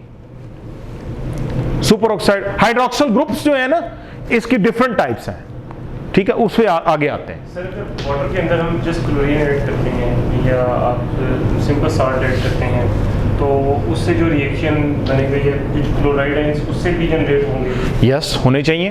तो लेकिन chlorine does not exist in the shape of, chlorine is a gas, ठीक है। वो कुछ सॉलिड या लिक्विड शक्ल नहीं होती, वो या तो हाइड्रोक्लोरिक एसिड की शक्ल में होगी, HCl बन जाएगा, या सोडियम क्लोराइड बन जाएगा, या कुछ और बनेगा। इनके अलावा वो कुछ नहीं बनती, ठीक है। तो ये क्लोरीन जो है, जो ही ये प्रोड्यूस होगी, अगला कंपाउंड मौजूद है। और इसकी ब्यूटी ही इस सारे रिएक्शन की ये है कि इट्स सेल्फ, कह लें कि इसको ये फ्यूल मिल रहा है ना, और वो चलता जा रहा है, ठीक है। साइक्लिक रिएक्शन है। It means कि इस रिएक्शन स्टॉप नहीं होता? नो, ये स्टॉप नहीं होगा, कंटिन्यूअसली चलता रहेगा जितनी देर तक ये चीजें होती रहेंगी, depending upon dose, depending upon कि ये कब जो है ना पोटेशियम पेरोक्साइड मोनोसल्फेट खत्म होता है, ठीक है। तो ये रिएक्शन को चलते रहना चाहिए, ठीक है। अच्छा, हमें इनसे किसी से मतलब नहीं है, हमें मतलब था इन चीजों से, रिएक्टिव ऑक्सीजन स्पीशीज से। हमारी काम की चीजें ये हैं, लेकिन हमें ये सारा, ये वाला जो फंक्शन है डॉक्टर साहिबान, प्यारे दोस्तों, ये हमें लोगों को बताना आना चाहिए। मैंने उर्दू में दानिस्ता इसको किया है, ठीक है। अदरवाइज मुझे ये क्लोरोसल्फोनिक एसिड इधर लिखना चाहिए था, हाइपोक्लोरिक एसिड लिखना चाहिए था, ठीक है। तो you should write it down by yourself, लोगों को बताएं, ठीक है। अच्छा, अब आगे चलते हैं ज़रा कि होता क्या है जी। अब रिएक्टिव ऑक्सीजन स्पीशीज़ में हमें कुछ चीज़ें मिल गई हैं ना। अच्छा, इसको एक और एंगल से भी देखते हैं। पेरोक्सीमोनोसल्फेट है, सोडियम क्लोराइड है, हैलाइड डोनर, ठीक है। जब ये पानी में मिक्स हुआ, एक्टिवेशन हुई, रिएक्टिव ऑक्सीजन स्पीशीज़, यहाँ तक हम पहुँच चुके हैं, ठीक है। उस सारे रिएक्शन को मैंने समराइज कर दिया कि अब हम रिएक्टिव ऑक्सीजन स्पीशीज़ हासिल कर चुके हैं, और अब हम देखना चाहते हैं कि ये करती क्या है। रिएक्टिव ऑक्सीजन स्पीशीज जो हैं, हाइपोक्लोरिक एसिड है, हाइड्रोजन पेरोक्साइड है, और सुपर ऑक्साइड है, ठीक है। जो मैंने पीछे हाइड्रोक्सिल ग्रुप्स की बात की थी, बेसिकली वो ये हैं, ये हाइड्रोक्सिल ग्रुप्स कंटेनिंग कंपाउंड्स हैं। हाइड्रोक्सिल ग्रुप फुरकान साहब किसे कहते हैं? OH नेगेटिव जहां पे होगा ना मशीद साहब, उसे कहते हैं हाइड्रोक्सिल ग्रुप, इस वाले को, ठीक है। और ये सुपर ऑक्साइड है हमारे पास, ये रिएक्टिव ऑक्सीजन स्पीशीज है, ठीक है जी। सर ये हाइड्रोजन पेरोक्साइड बड़ा कॉमन यूज होता है वाटर की सिचुएशन के लिए, जो लोग कॉमनली करते थे। यस, वो हाइड्रोजन पेरोक्साइड का जो अभी मेन यूजेज है वो है वाटर लाइंस की क्लीनिंग। वहां पे बायोफिल्म बन जाती है, उसको क्लीन करने के लिए hydrogen, because it's highly reactive, ठीक है। इसलिए ड्यूरिंग द फ्लॉक और during the operations, during the drinking water आप सप्लाई कर रहे हैं, जो उसकी वाटर लाइंस हैं फॉर्म की, उसकी कंटिन्यूअस डिसइंफेक्शन हो सकती है, करनी चाहिए, रिकमेंडेड है, ठीक है। क्या डोज है वो आगे चलते हैं, ठीक है। और इन सब का एक ही प्राइमरी टारगेट है जी, वो है सेलुलर मेम्ब्रेन्स ऑफ ऑर्गेनिजम्स। इन रिएक्टिव ऑक्सीजन स्पीशीज का एक टारगेट है सिर्फ, they will disrupt the cellular membranes. Cellular membranes they include number 1 cell membrane, ठीक है, और उसके अंदर कौन से और ऐसे ऑर्गेनेल्स हैं जिनके गिर्द मेम्ब्रेन्स हैं, ठीक है, हो सकते हैं। अच्छा, न्यूक्लिक एसिड है, ठीक है, चलो उसमें मेम्ब्रेन नहीं है, ठीक है। अच्छा, अब आगे चलते हैं जी। ये इनका ये एक बैक्टीरियल सेल स्ट्रक्चर है, ज़रा जनरली बताया हुआ है। ये हम वैसे वो अजाइल वाले दोस्तों के लिए बनाते हैं, ठीक है, आपको जस्ट एक उसका वो मकसद है कि सिर्फ बताना, ठीक है। अच्छा फुरकान साहब, ये जो तस्वीर है ना, ये मैंने पहली बार अपनी एफएससी जब मैंने स्टार्ट की थी उस वक्त ये बनाई थी, इस तरह की बनाई थी, ये नहीं बनाई एग्जैक्टली, ठीक है। ये सेल मेम्ब्रेन का स्ट्रक्चर है, ठीक है। इसके अंदर होता क्या है जी कि ये कुछ जो ये चूँकि फॉस्फोलिपिड्स हैं, ठीक है, और सेल मेम्ब्रेन के अंदर ये फैटी एसिड्स हैं, जो 2 टेल्स आपको नज़र आ रही हैं, ठीक है, ये फैटी एसिड्स हैं और ये इस तरीके से बाई लेयर है, दोहरी मेम्ब्रेन है, ठीक है। ये normally fatty acids they should be like this, straight लकीर होनी चाहिए, ठीक है। ये सैचुरेटेड फैटी एसिड्स की निशानी है डॉक्टर साहब। लेकिन अगर आपको कहीं टेढ़ी मेढ़ी लकीरें नज़र आए तो ये अनसैचुरेटेड फैटी एसिड्स हैं जो कि सेल मेम्ब्रेन्स के अंदर पाए जाते हैं। अनसैचुरेटेड फैटी एसिड, सैचुरेटेड और अनसैचुरेटेड का मतलब पता है फुरकान साहब? ऑयल्स पढ़ाते हैं आपको, अफजल साहब बताएं ना आज। ये बातें मैं इसलिए कर रहा हूँ कि हमें यार बड़ा क्विकली इसके आगे निकलना है ज़रा। सैचुरेटेड और अनसैचुरेटेड है, saturated having not double bond और अनसैचुरेशन में डबल बॉन्ड होगा, ठीक है। कोई एग्जांपल दें हमें सैचुरेटेड अनसैचुरेटेड की, ये आपकी असाइनमेंट है, लिख लें। अच्छा जी, ये जो अनसैचुरेटेड फैटी एसिड्स हैं ना, they are of our interest and they exist in the cell membranes of microorganisms like bacteria, like, ठीक है, ग्राम नेगेटिव ग्राम पॉजिटिव। क्या ग्राम नेगेटिव और ग्राम पॉजिटिव दोनों में सेल वॉल होती है फुरकान साहब? दोनों में होती है, श्योर है, पक्की बात है, हैं? तो इतना डर के क्यों कह रहे हो यार? यस, होती है। और क्या सेल मेम्ब्रेन भी होती है उनमें? यस, होती होगी नहीं, होती है यार, ठीक है। अच्छा, हाँ, होता क्या है, ये जो एक तो हमने देखा था कि जो हमारे रिएक्टिव ऑक्सीजन स्पीशीज बन गई थी, ये याद रखिएगा। अब अंदर भी कुछ हो रहा होता है। इधर होता ये है कि ये जो अनसैचुरेटेड मेम्ब्रेन लिपिड्स हैं, ठीक है, जब इनके साथ सुपर ऑक्साइड मिलता है तो ये लिपिड परऑक्सी रेडिकल्स बनते हैं। लिपिड परऑक्सी रेडिकल्स जो हैं ये लिपिड हाइड्रोपरऑक्साइड की शक्ल इख्तियार करते हैं और ये भी रिएक्टिव ऑक्सीजन स्पीशीज के साथ मिलके तो सेल मेम्ब्रेन्स जो हैं उनको डैमेज करते हैं, ठीक है। सुपर ऑक्साइड के मिलने से जो अनसैचुरेटेड फैटी एसिड्स हैं, अनसैचुरेटेड फैटी एसिड, जब सुपर ऑक्साइड इनके साथ मिलता है तो लिपिड परऑक्सी रेडिकल्स बनते हैं। और ये रेडिकल्स भी इतने ही डिवास्टेटिंग हैं जितने ये फ्री या सॉरी रिएक्टिव ऑक्सीजन स्पीशीज हैं, ठीक है। ये एडिशनल बात है। अब क्या करते हैं जी, कौन कौन से टारगेट करते हैं जी मॉलिक्यूल्स को? उनमें जी देखिए अनसैचुरेटेड मेम्ब्रेन लिपिड्स हैं, ठीक है, और वो इस वजह से हैं कि वहाँ पे कुछ अनसैचुरेशन मौजूद है, लिपिड रेडिकल है। जब सुपर ऑक्साइड उसके साथ मिलता है तो लिपिड परऑक्सी रेडिकल बनता है। ये लिपिड परऑक्सी रेडिकल जो है ये लिपिड हाइड्रोपरऑक्साइड की शक्ल इख्तियार करता है and these are both also, बल्कि ये जो है ज्यादा रिएक्टिव है, ठीक है। It also acts on cellular membranes internally. अब उसकी मेम्ब्रेन से ही फायदा उठा रही है हमारी रिएक्टिव ऑक्सीजन स्पीशी, ओके। अच्छा, टारगेट बायोमॉलिक्यूल्स कौन से हैं जी? DNA, proteins, unsaturated fatty acids, membrane damage, lipid bilayer disruption, loss of membrane integrity, leakage of cellular contents, damage to organelles। जो सेल के अंदर, बैक्टीरियल सेल के अंदर कुछ अगर वो चीज़ें मौजूद हैं, ठीक है, leakage of cellular contents, membrane integrity, bilayer disruption, ठीक है, damage to genetic material, DNA RNA उड़ा देगा, protein denaturation, distortion of tertiary structure, loss of critical enzyme function, loss of cellular signaling. Inhibit the protein formation. Yes, कौन कौन सी antibiotics protein synthesis inhibit करती हैं? Protein synthesis inhibit करती है antibodies. कौन कौन सी करती हैं? प्रोटीन सिंथेसिस इनहिबिटर्स डॉक्टर साहब, टेट्रासाइक्लिन। Sorry, tetracycline. अच्छा, और ग्रुप का नाम बताएं डॉक्टर साहब। डोंट टेल मी टाइलोसिन, यार टेक्निकल गाय यार, I expect from you. Macrolides, ठीक है, टेट्रासाइक्लिन जैसे इन्होंने बताया, ठीक है, लिंकोजामाइड्स, स्ट्रेप्टोग्रामिन्स, ठीक है, ये सारी की सारी क्या करती हैं? प्रोटीन सिंथेसिस इनहिबिटर्स हैं। और बैक्टीरिया के लिए प्रोटीन की क्या सिग्निफिकेंस है जी? बैक्टीरिया के लिए प्रोटीन की सिग्निफिकेंस क्या है? क्यों जी डॉक्टर साहब? बैक्टीरिया क्यों प्रोटीन बनाता? क्यों? ठीक है, नहीं बनती ना बने, क्या है?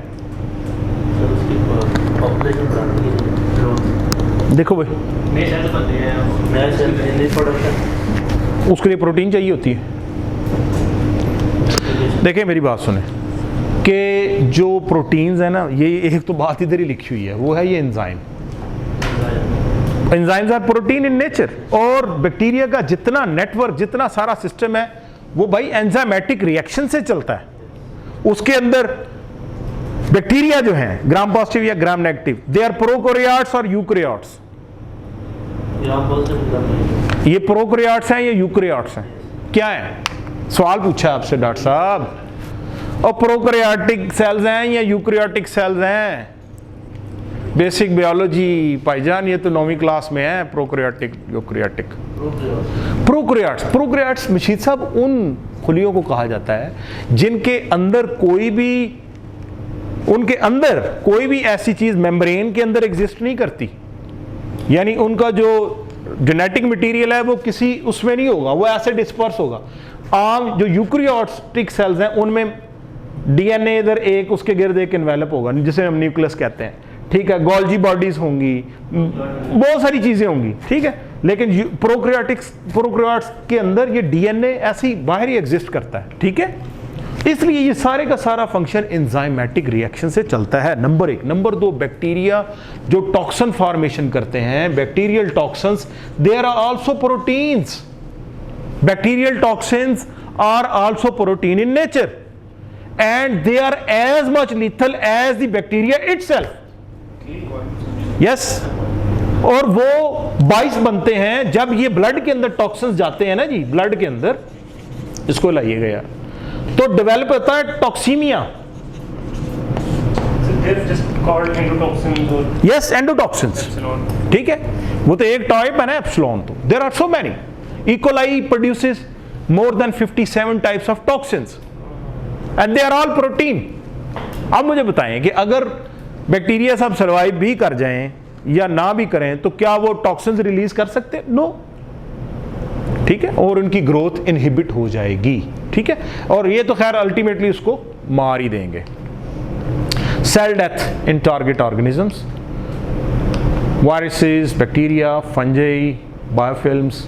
अच्छा, इस चीज को ड्रिंकिंग वाटर में देते हैं तो जो रॉस प्रोडक्शन होती है, सॉरी, हाँ, तो उसको नॉर्मल बॉडी सेल्स जो होती है, हाँ, जो नॉर्मल बॉडी सेल्स है ना, इसीलिए उसकी डोजेज डिफाइन की जाती है, because it is dose dependent, ठीक है, एंड सेफ टू यूज़। तो बॉडी सेल्स को उस तरह डैमेज नहीं करते, बॉडी का अपना मैकेनिज्म ऑफ एक्शन। अच्छा, फिर दूसरी बात ये है, हमारे यहाँ ना एक कॉन्सेप्ट है कि पीने के पानी में डिसइंफेक्शन दे दें। फार्मर पूछता है पियाया जा सकता है? भाई ये पिलाने के लिए नहीं है, ये उस वाटर की डिसइंफेक्शन के लिए है। उसके अंदर जो बैक्टीरिया, वायरस, जो सेलुलर लाइफ है उसको खत्म करेगा। पीने से तो ये नहीं, अब जितना ये मैंने डाल दिया है, अगर ये पिएगा तो वो तो इरोड कर देगा हर चीज को, ठीक है, इसलिए ये डोज डिपेंडेंट चीजें हैं। अच्छा, ये वाली शीट बहुत ध्यान से देखनी है जनाब डॉक्टर फुरकान साहब, बहुत तवज्जो चाहिए है, और वो तवज्जो इसलिए चाहिए है कि ये है इसकी बायोस्टैटिक एफिकेसी।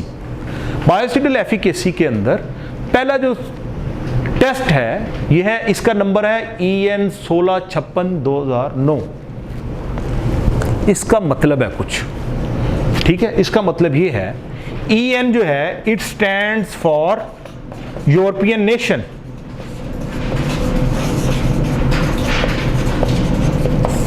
European nation. और इस टेस्ट का नंबर है 1656 और 2009 का मतलब है कि ये 2009 में परफॉर्म किया गया था। ठीक है। न्यूजन वारेक्सेट सुपर ने 2009 के अंदर इस टेस्ट में इन बैक्टीरिया के खिलाफ काम किया है। और इस टेस्ट को कैसे परफॉर्म किया जाता है कि इसको कहा जाता है इट इज़ वेरी स्ट्रिंजेंट। यार ये 2 चार्ट ना काफ़ी हैं, ज़िंदगी का मज़ा नहीं आ रहा मुझे। नीचे तो वो पक्का लिखा हुआ है यार। चले चार्ट या तो और लाएं या बोर्ड और लाएं यार, मज़ा नहीं आ रहा है। साइड चेंज कर दें हैं। उन्हें कहें कि बोर्ड यार हमें कोई सही सा दें, ये तो पक्का लिखा हुआ है। ये चार्ट उन्हें कहें और दें, हमें ना चार्ट्स और चाहिए होंगे क्योंकि ये सारा काम ही उसका। हमसे जुगाड़ लगा। अच्छा चलें, गुड पाकिस्तानी तरीका। अच्छा जी आएँ जी, ये है जी यूरोपियन नेशन का टेस्ट 1656। डॉक्टर अफजल साहब आपके लिए बता रहा हूँ, इसे कहते हैं इट्स वेरी स्ट्रिंजेंट। ये लफ्ज़ याद रखना है, स्ट्रिंजेंट टेस्ट। स्ट्रिंजेंट क्या होता है जी फुरकान साहब? स्ट्रिंजेंट का लफ्ज़ी मतलब क्या है? स्ट्रिंजेंट कहते हैं बहुत ही कड़ा टेस्ट, बहुत ही मुश्किल। और अस्ट्रिंजेंट किसे कहते हैं जी?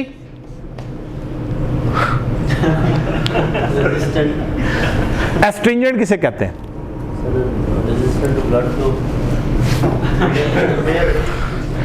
एस्ट्रिंजेंट उसे कहते हैं, इसको कहते हैं, ये है, इसे कहते हैं उर्दू में कब्ज़ावर। हाइड्रोलाइज्ड टैनिन उसके अंदर स्ट्रिंजेंट इफेक्ट है, इसलिए थोड़ा सा ये फर्क जान के बताया कि स्ट्रिंजेंट टेस्ट है। ठीक है। और इसका सिंप्लीफाई मैं बता रहा हूं, इसके मुख्तलिफ तरीके होते हैं। सिंप्लीफाई ये है कि अगर कोई डिसइंफेक्टेंट एक पेटी डिश के अंदर 1 मिलियन बैक्टीरिया मौजूद हैं या उनकी कॉलोनीज मौजूद हैं, अगर उसको इसके ऊपर अप्लाई किया जाए तो वो विदिन 10 मिनट्स इसको 10 कॉलोनीज पर ले आए, यस, तो ये टेस्ट पास होता है। मैं समझा पाया हूं? ठीक है। इसलिए इसे कहा जाता है स्ट्रिंजेंट। इसको पास करना आसान, सॉरी 10 मिनट के अंदर, हाँ विदिन 10 मिनट्स। अगर वो इतने बैक्टीरिया को विदिन 10 ले आए, इनकी colony, bacteria they exist in colonies, याद रखना डॉक्टर साहब, ये बेसिक कॉन्सेप्ट्स है, मैं साथ साथ बताता जा रहा हूं। ठीक है। अच्छा जी, अब इसमें हमारे मतलब के बैक्टीरिया डेयरी एनिमल्स के लिए, उस पर बात करते हैं जी। सबसे पहले आते हैं जी, चलें इकोलाई पे आ जाते हैं। इस ग्राम नेगेटिव इंटेस्टिनल इन्फेक्शंस का बाइस बनता है डेयरी एनिमल्स के अंदर भी। अच्छा, ORT को छोड़ देते हैं। हाँ जी, पास्चुरेला मल्टोसिडा, ठीक है, ये बाइस बनता है डॉक्टर साद साहब, एक बीमारी आती है HS, हेमोरेजिक सेप्टिसीमिया, कैटल के अंदर। ठीक है, गलगोटू जिसे कहते हैं। It has efficacy against that, then it is effective against pseudomonas aeruginosa which is basic cause of mastitis. E coli भी मास्टाइटिस का बाइस बनता है डॉक्टर साहब।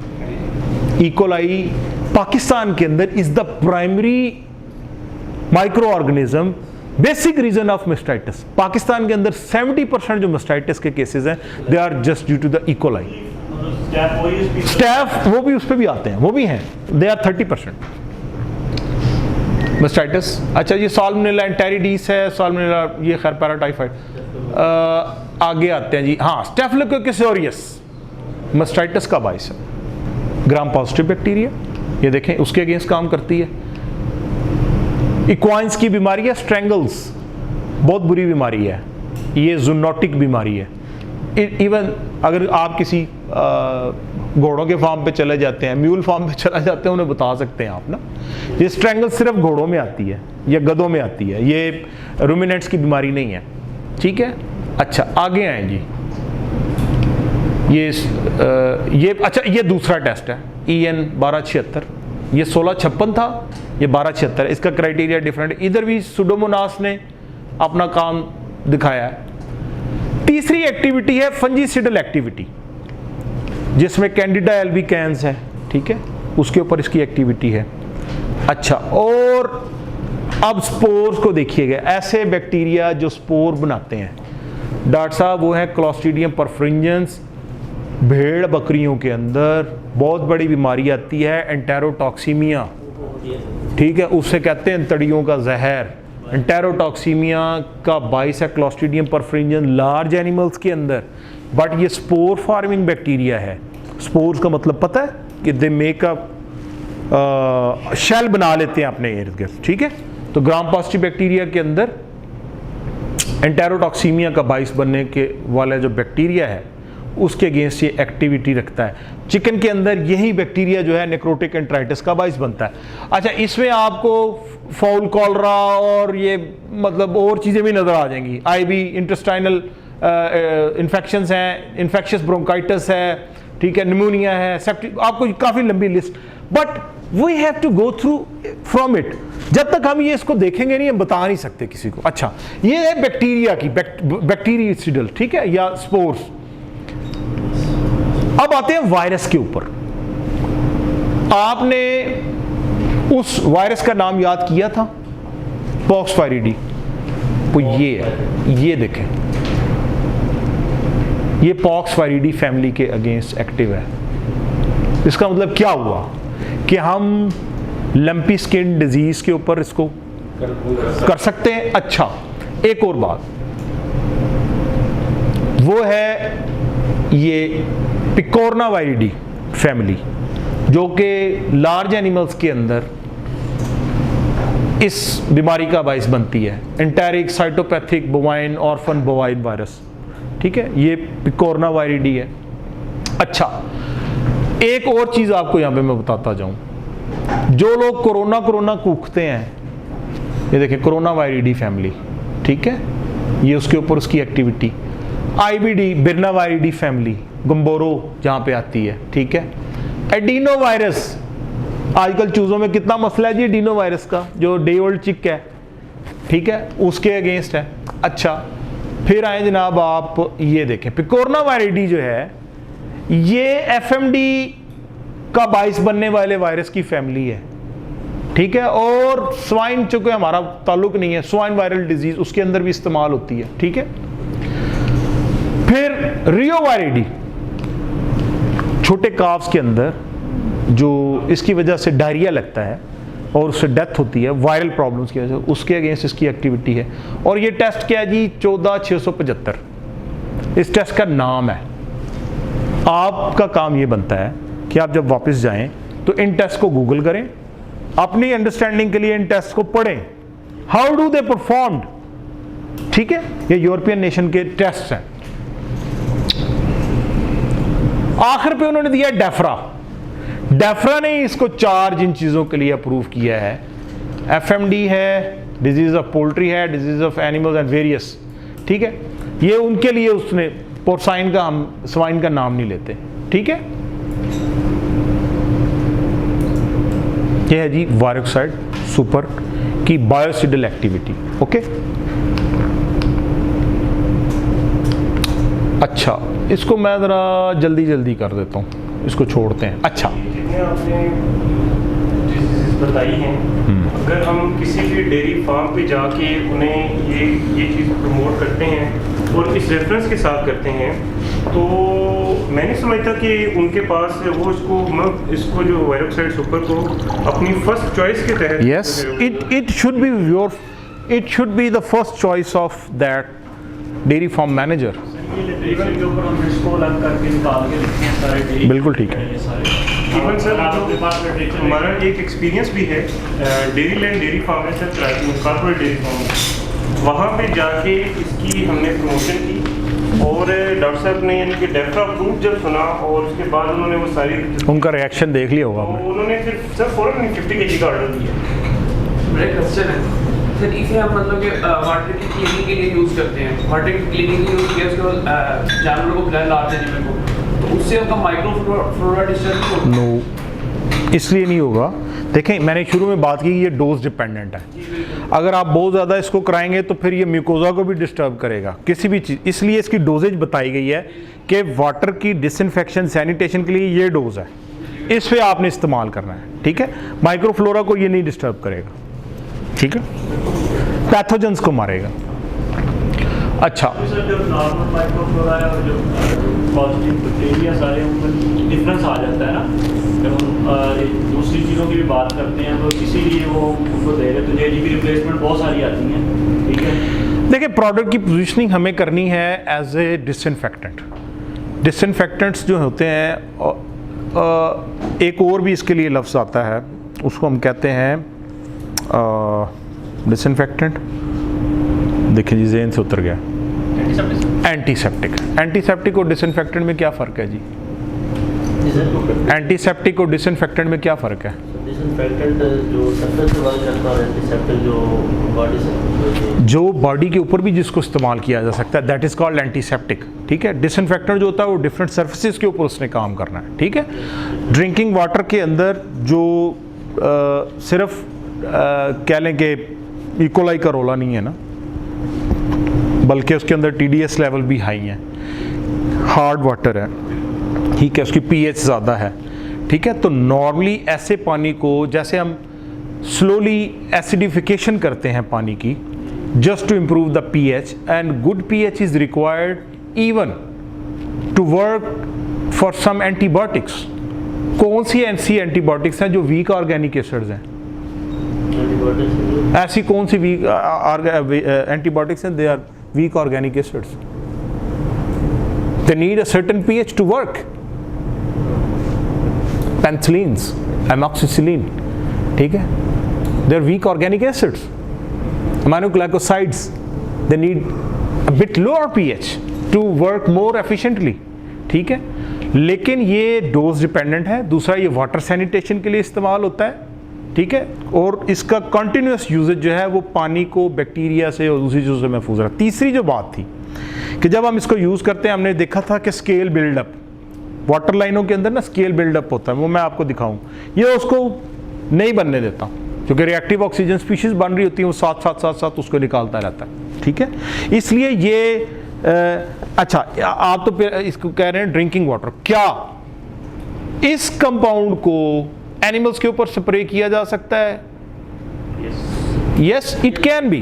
कौन से ऐसे हैं जिनको नहीं किया जा सकता? कौन से ऐसे हैं जिनको नहीं किया जा सकता? कुछ ऐसे डिसइंफेक्टेंट्स हैं which are not permitted to add in drinking water और to spray on the animals. They are only recommended for the disinfection of surfaces. No live animal. Example है phenolic compounds.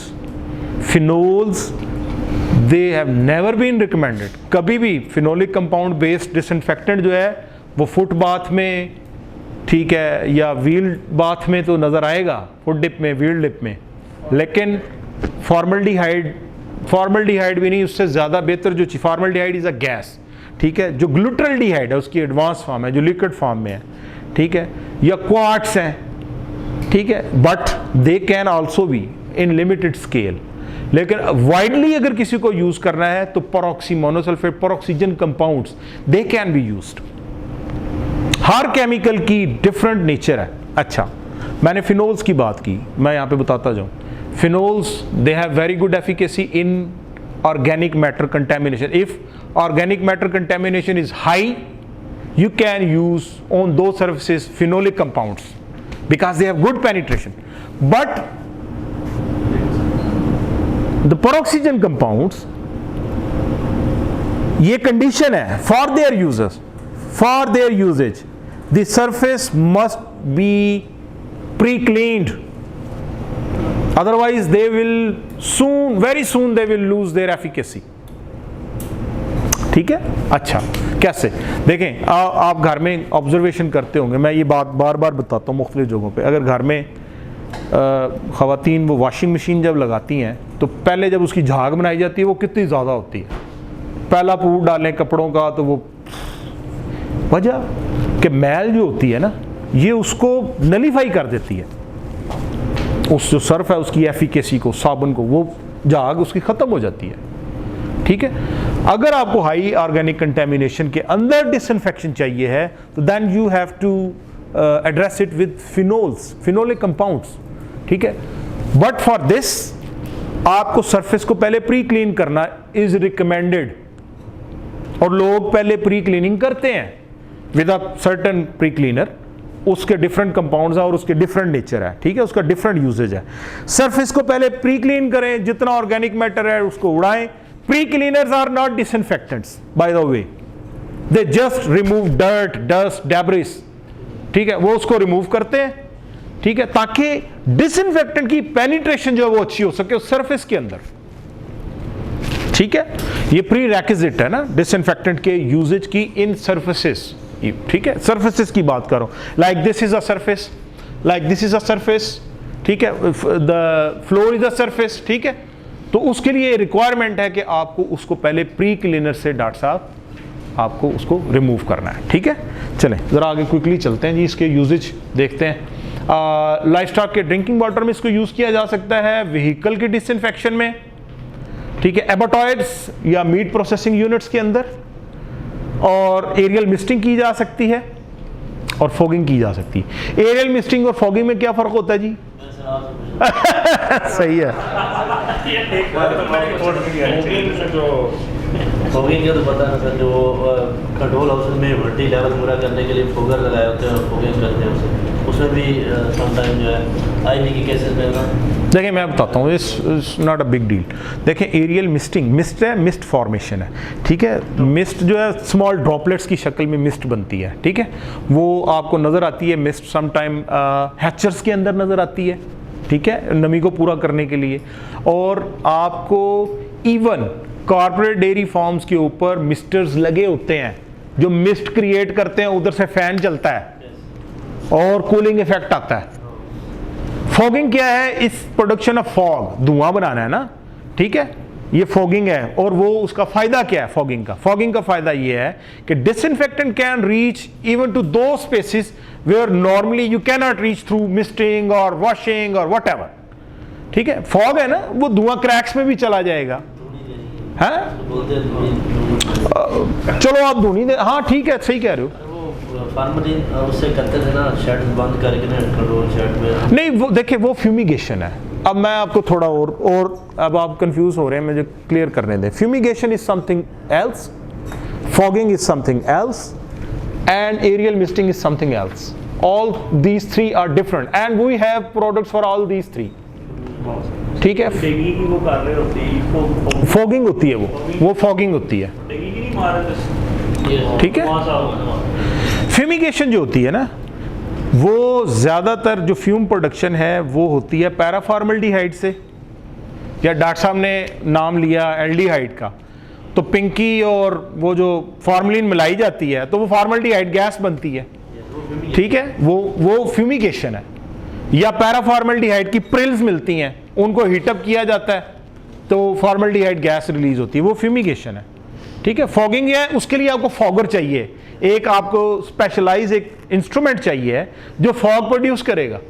ठीक है, और उसके साथ आप मज़ीद ऐड कर लेते हैं, डीजल ऐड कर लेते हैं ताकि वो ज़रा ज़्यादा दूर तक जाए उसकी।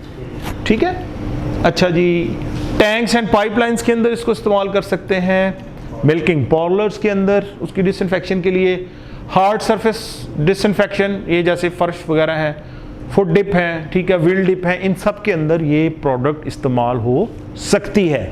ठीक है जी, ये और ये सारे ऑपरेशंस, ये एबाटॉयर को छोड़ के ये सारे फार्म के ऊपर नॉर्मली हो रहे होते हैं। ठीक है,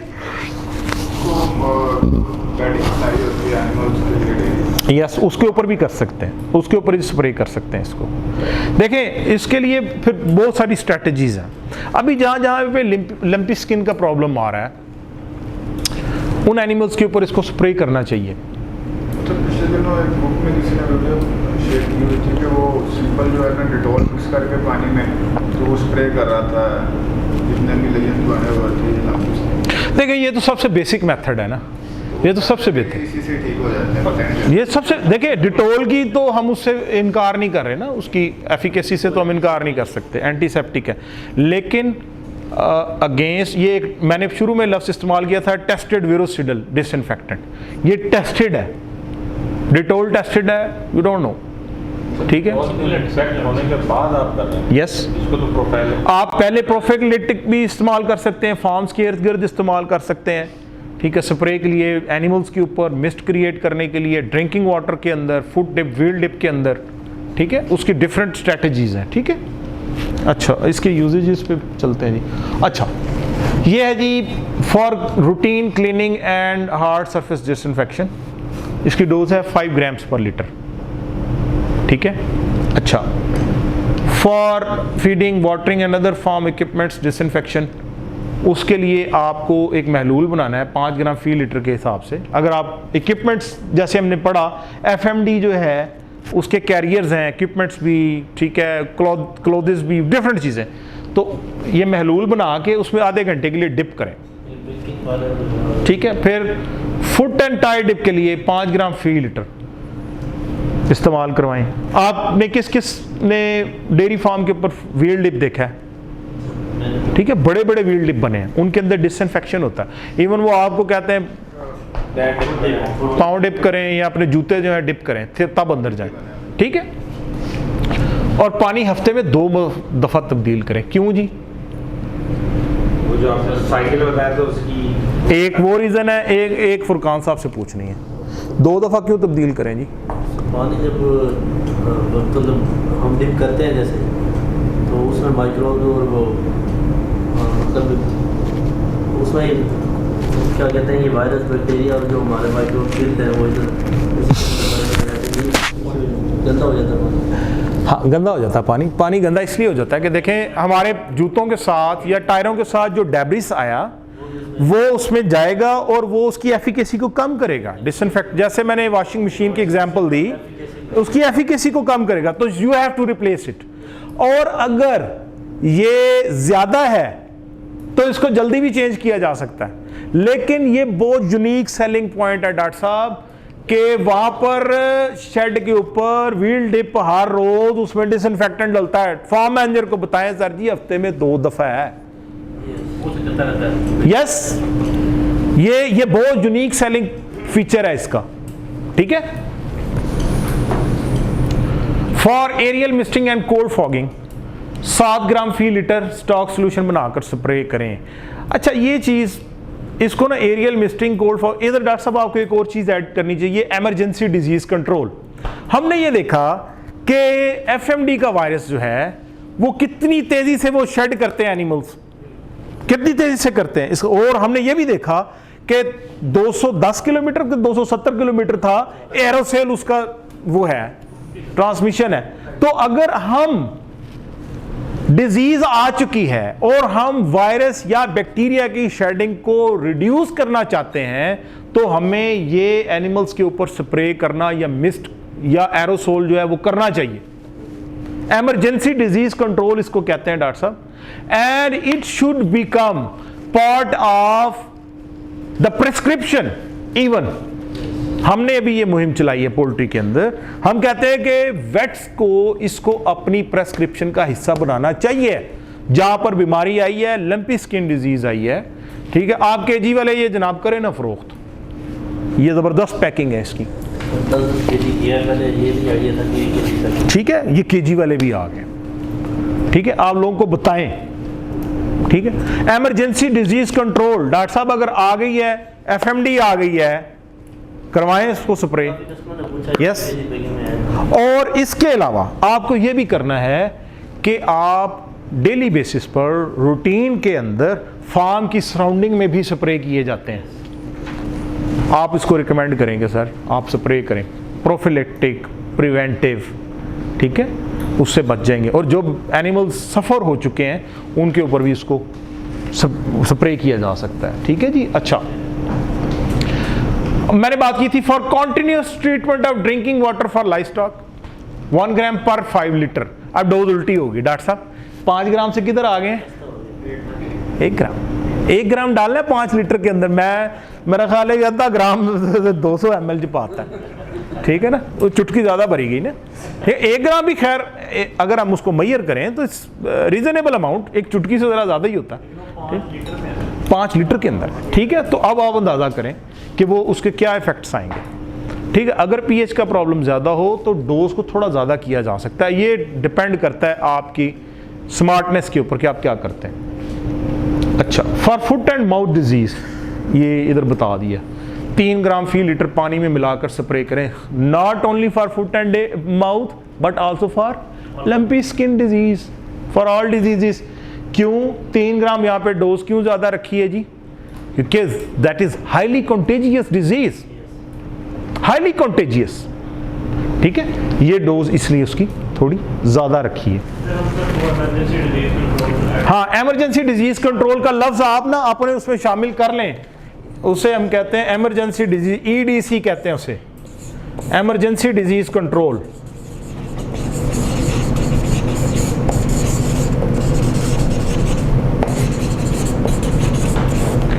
और चूंकि पॉक्सवायरिडी जो है ये और FMD जो है, FMD का जो वायरस है नेकेड वायरस है। नेकेड वायरसेस को जनरली हैंडल करना it's not an easy task, it's difficult. Gumboro का वायरस भी नेकेड वायरस है, ठीक है।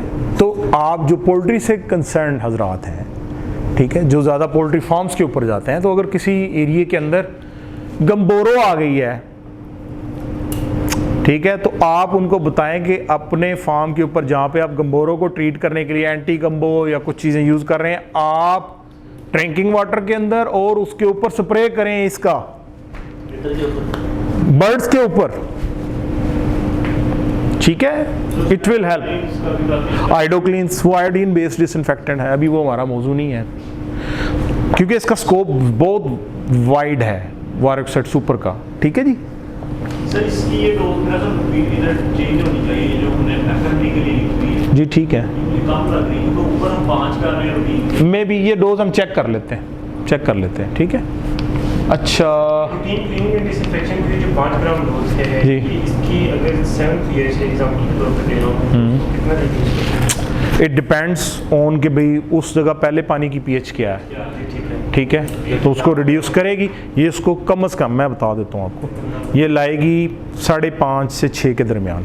अगर 7 हाँ, अगर 7 है हाँ, या थोड़ी ज़्यादा भी हुई तो ये यानी ले आती है, ये 6 तक ले, 5.5 से 6 तक। और नॉर्मल ऑर्गेनिक एसिड्स जो हैं वो pH को इधर ही लाते हैं, ठीक है। अच्छा, where to use terminal disinfection है, ठीक है। ये थोड़ी सी पिक्चर्स हैं, मैं ज़रा इसको क्विकली करते हैं। ये है aerial misting and fogging application, थोड़ा सा मैं बता, अच्छा ये चीज़, ये है वाटर लाइंस। तो क्या फार्म्स के अंदर, इवन डेयरी फार्म्स के अंदर जो वाटर लाइंस हैं, अब ये एक फ्रेश वाटर लाइन है और ये यूज्ड वन है। आप देखेंगे ये किस कदर रस्टी हो गई है, और it's very ideal for the development of biofilms, ठीक है, and even for vaccine failure is a very ideal thing, क्योंकि ये मेटल्स है ना, दे विल ऑक्सीडाइज एवरीथिंग, ठीक है। आप जो भी चीज़ देंगे वो इधर से फारिग हो जाएगी, आगे बर्ड तक पहुंचेगी नहीं, एनिमल तक नहीं पहुंचेगी।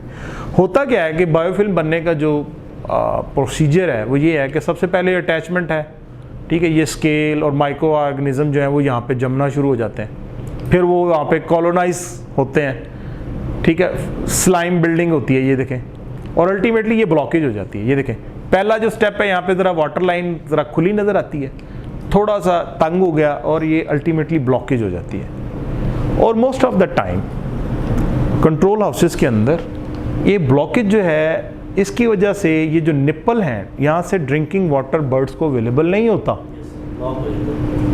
और सुपरवाइज़र को भी इसका पता नहीं चलता डॉक्टर साहब, ठीक है। होगा क्या यहाँ पे कि ऐसी वाटर लाइन जो है, यहाँ पर बर्ड्स जो हैं वो बगैर किसी वजह के मरने लग जाएंगे due to the heat stress, dehydration की वजह से, ठीक है। और वो कहेगा चंगे भले जनाब सुते सा, ठीक है, उठे हैं दे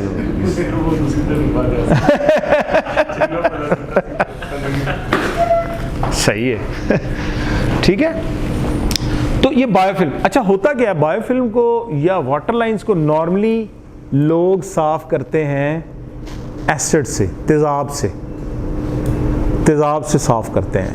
नमक दा तेज़ाब ले आओ जी, शोरे दा तेज़ाब ले आओ, या इवन सल्फ्यूरिक एसिड तक इस्तेमाल करते हैं जो हाईली रिएक्टिव है।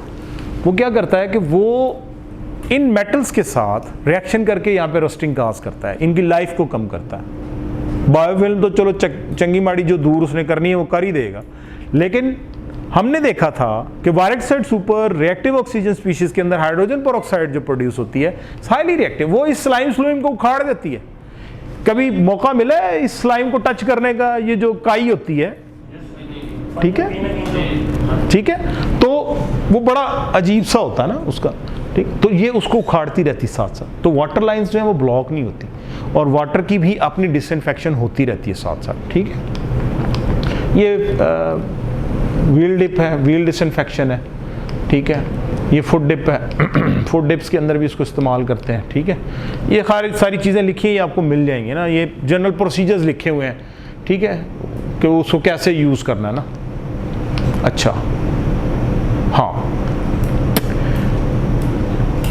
बहुत अर्सा पहले हमने एक ना ये टेस्ट किया था यहाँ पे पाकिस्तान के अंदर, ये जीपी लैब है। हमें किसी ने कहा, हम उनके पास गए तो उन्होंने कहा कि भाई आप इसकी कोई लोकल, हमने डेफरा डूफरा, जिन्हें नहीं मनना उन्हें नहीं मनना डॉक्टर साहब, ठीक है ना, वो डेफरा होगा यार, मुझे अपनी जीपी लैब से करवा के दें। ये लिटरली मैं आपको लाहौर की बात बता रहा हूँ ठीक है, वो जीपी लैब से मुझे ये टेस्ट करा के दें। ये डॉक्टर FM साबर ने कहा हमें, ठीक है जी, उनका पट्टी साहब को जाओ आए आए, चलो ठीक है, चले गए।